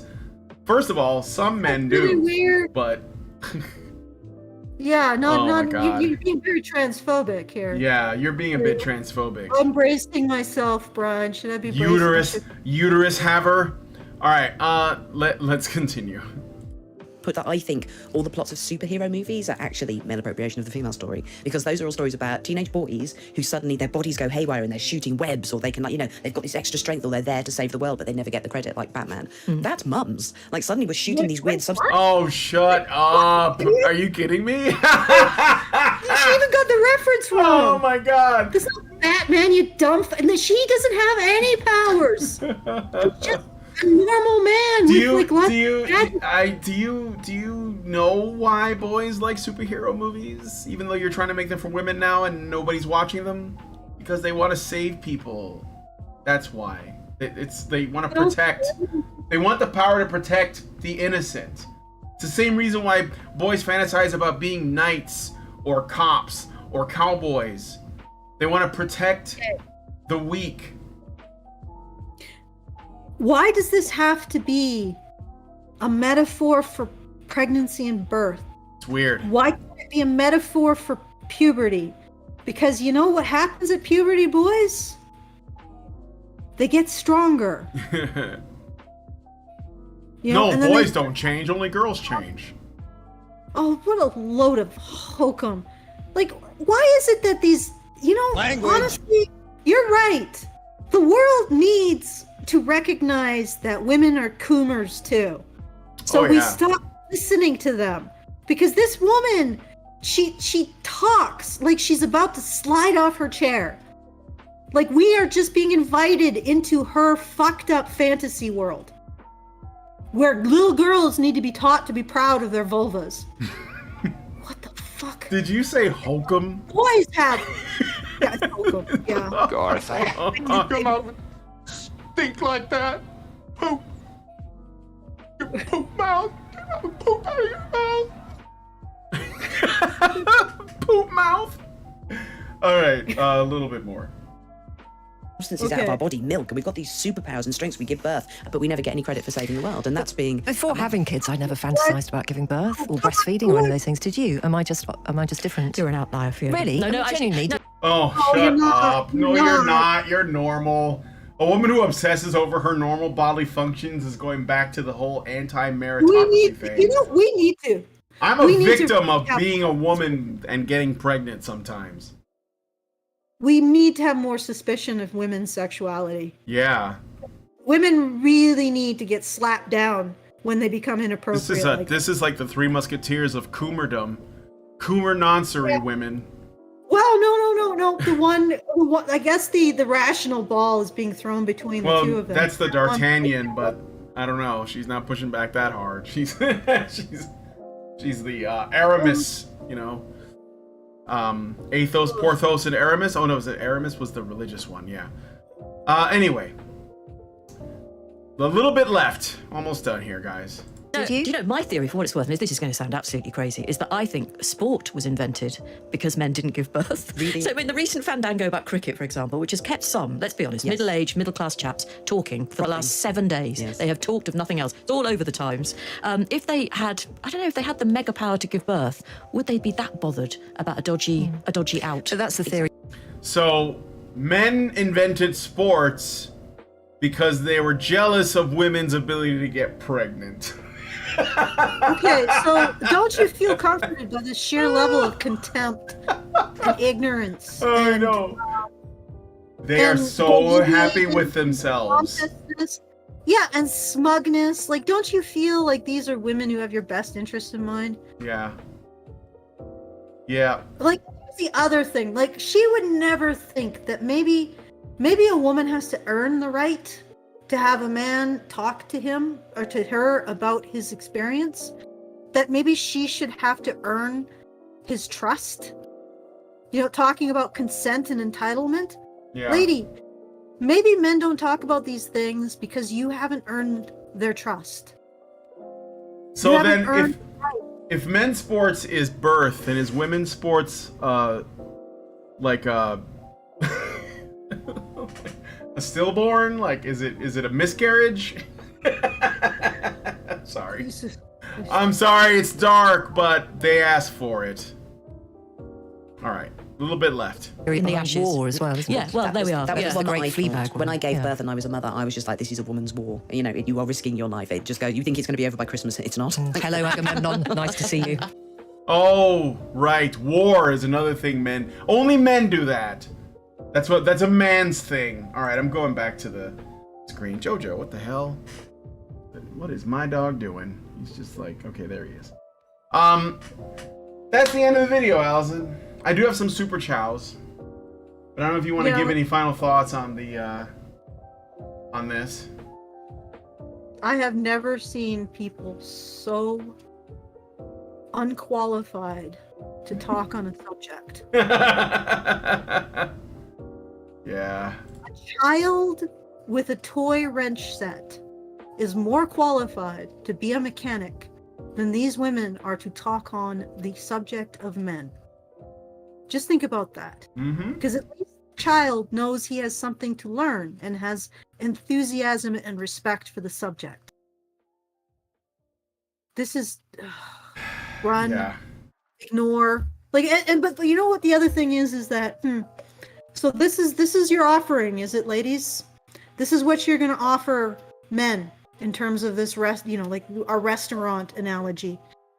This. Okay, don't be surprised that they aren't fucking interested. Well, I think that, like, whatever men are doing that's pissing these women off, keep doing it. That's what I say. I mean, you'll find your, if you're, following, like, I don't know, some of these other, like, dating coach guys or whatever, I don't care. Go for it. Just don't go here. Stay as far away from this shit as possible. And maybe you'll find your way. You're on your own journey. I'm not going to tell you what you should do, who you should listen to, who you shouldn't listen to, but I would ask and advise that you stay away from feminists and feminism, no matter what form it is, because it always leads to this. So, okay, well, simply say they stated, she said what the issue is. Yep. men and boys feel like they have no value. Do you really think these women are where that's going to be solved? No. Yep. No. Yep. They are overweening chauvinists who can't even allow men their own minds. Yep. All right. So, I guess. Oh, I got some super chows. I should read them, and then we can end this here. So, Egregious Charles gives us $5 and says, "I think what she calls misogynistic porn is porn that has men and women having heterosexual sex. Gay and lesbian porn would be non-misogynistic kind." Yeah, that's probably right. Eric Anderson approves. Anonymous gives us $5 and says, "By misogynistic porn, I think she's talking about the extreme CNC, consent, non-consent type of porn. Like the gangbangs Princess Donna does." I don't know who that is, and thank God I don't. "It's probably one of her kinks. I know that type of porn is also very popular with women. Joe Rogan had a guest that admitted that that's the only type of porn that gets her off. She also identified as a feminist and said she hates that she loves it. She hates that she loves it." A lot of feminists are kind of kinky perverts. Yes. So yeah, they're all coomers. yeah, and there's a lot of coomer action. The problem is that men would never get away with turning their spank bank into an ideological, like a political position, because we have suspicion of men's sexuality. You know, men come up with this shit, and we're like, is that a political position, or are you playing pocket pool? Like, this is the question we should be asking these women. Is this a political position, Caitlin? Or is this you with your hand in down your pants? But we don't, because we don't have that kind of suspicion of women. So we get these movements that are basically women just politicizing their porn and the things that they like. And because they apparently don't have to take responsibility for what they like, they blame it on men. Oh gosh darn men, why do they create this misogynist porn that's so delicious and titillating? Happy too. I guess it's like TV tropes. They have this thing that's you know, sex is a sin and I'm horny. Basically these women like that. Yep. You know, sex is patriarchy, but I'm so horny. And then they blame men for the whole thing because that's the only thing they know how to do. You made me feel this way. Yes. Okay, Plain Dane gives us $5 and says that standards are not just insane, but also sexist, specifically among bisexual women. They won't hold other women, including trans women and trans men, to the same standards they hold men to, specifically men without gender dysphoria. If you're just a regular dude, you're the scum of the earth. Yes, somebody should stick up for the regular dudes. I'm just saying, that's most dudes. I wonder if anyone is doing that, sticking up for the regular. I wonder. If I mean, anyone you can stick up for the irregular dudes and the regular dudes at the same time. I know it's crazy, but you can do it. Thank you, Plain Dane. Anonymous gives us $5 and says, "How about we start by not demonizing foreskin and start demonizing male genital mutilation? I think we should be proud of our foreskin. I'm actually on her side for this, but we need it for boys. I'm proud of my foreskin. Not going to put it on display, but you're not going to shame me for being intact." I don't think we need to be proud of it. I mean, I'm also uncut, but like, yeah, just don't be ashamed. That's not the same thing. I think that being proud is how you get into this. You can get into your own head about like how important it is that you have this thing that you were supposed to have to begin with.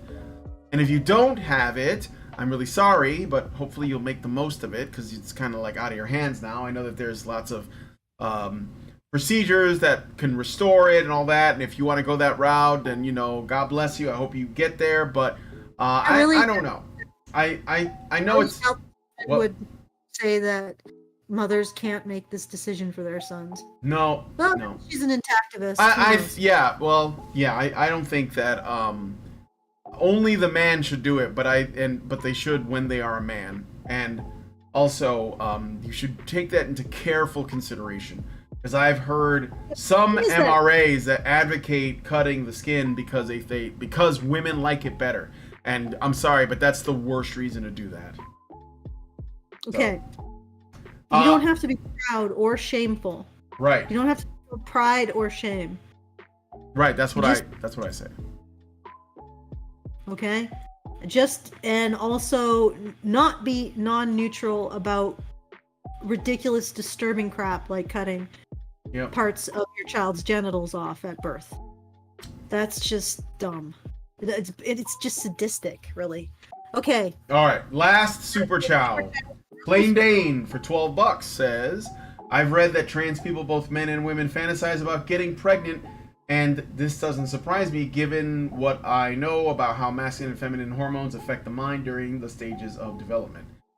Yeah, I mean, I've seen it. I don't know how common it is, but I mean, hey, have whatever floats your boat, buddy, but just make sure that you know it's coming from you and not all the chemicals racing around in your head.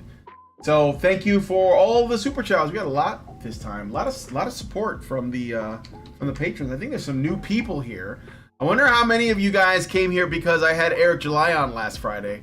If you were because of that, then first of all, thanks for joining us here in our little dark corner of the internet, and let us know in the comments. So, all right, Allison, do you want to say any final thoughts, or should we? Do we have any super chats? I've read everything. All done. Even that big ass C.S. Lewis thing. Like I said, these people are utterly incompetent to talk on the topic that they are opining about. They're so incompetent they don't realize their own damn incompetence.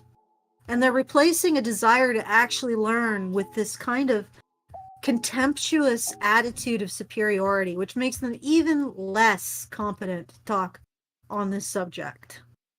That is my final word. You fail. You are the weakest link. Goodbye. Isn't that how it goes in that whole show? You are the weakest link. Goodbye. She looked a little bit like Edna Mode. All right. So, I liked it. huh?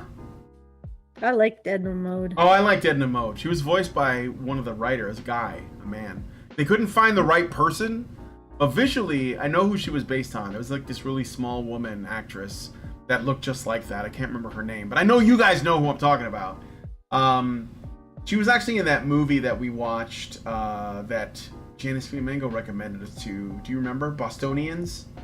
Do you remember that? You remember that? We watched that movie, and there was that woman that was a doctor, the small woman. Anyway, Edna Mode is based on her visually. Okay, anyway, just a little fun fact for you guys.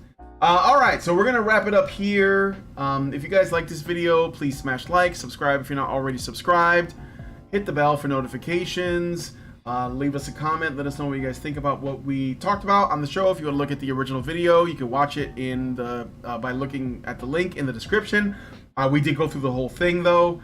And please share this video because sharing is caring. Thank you guys so much for coming on today's episode of Maintaining Frame, and we will talk to you all in the next video. Goodbye, Jojo. Men's rights activists are machines, dude. Okay? They are literal machines. They are talking point machines. They are impossible to fucking deal with, especially if you have like a couple dudes who have good memory on top of that too. Holy shit, you're fucked.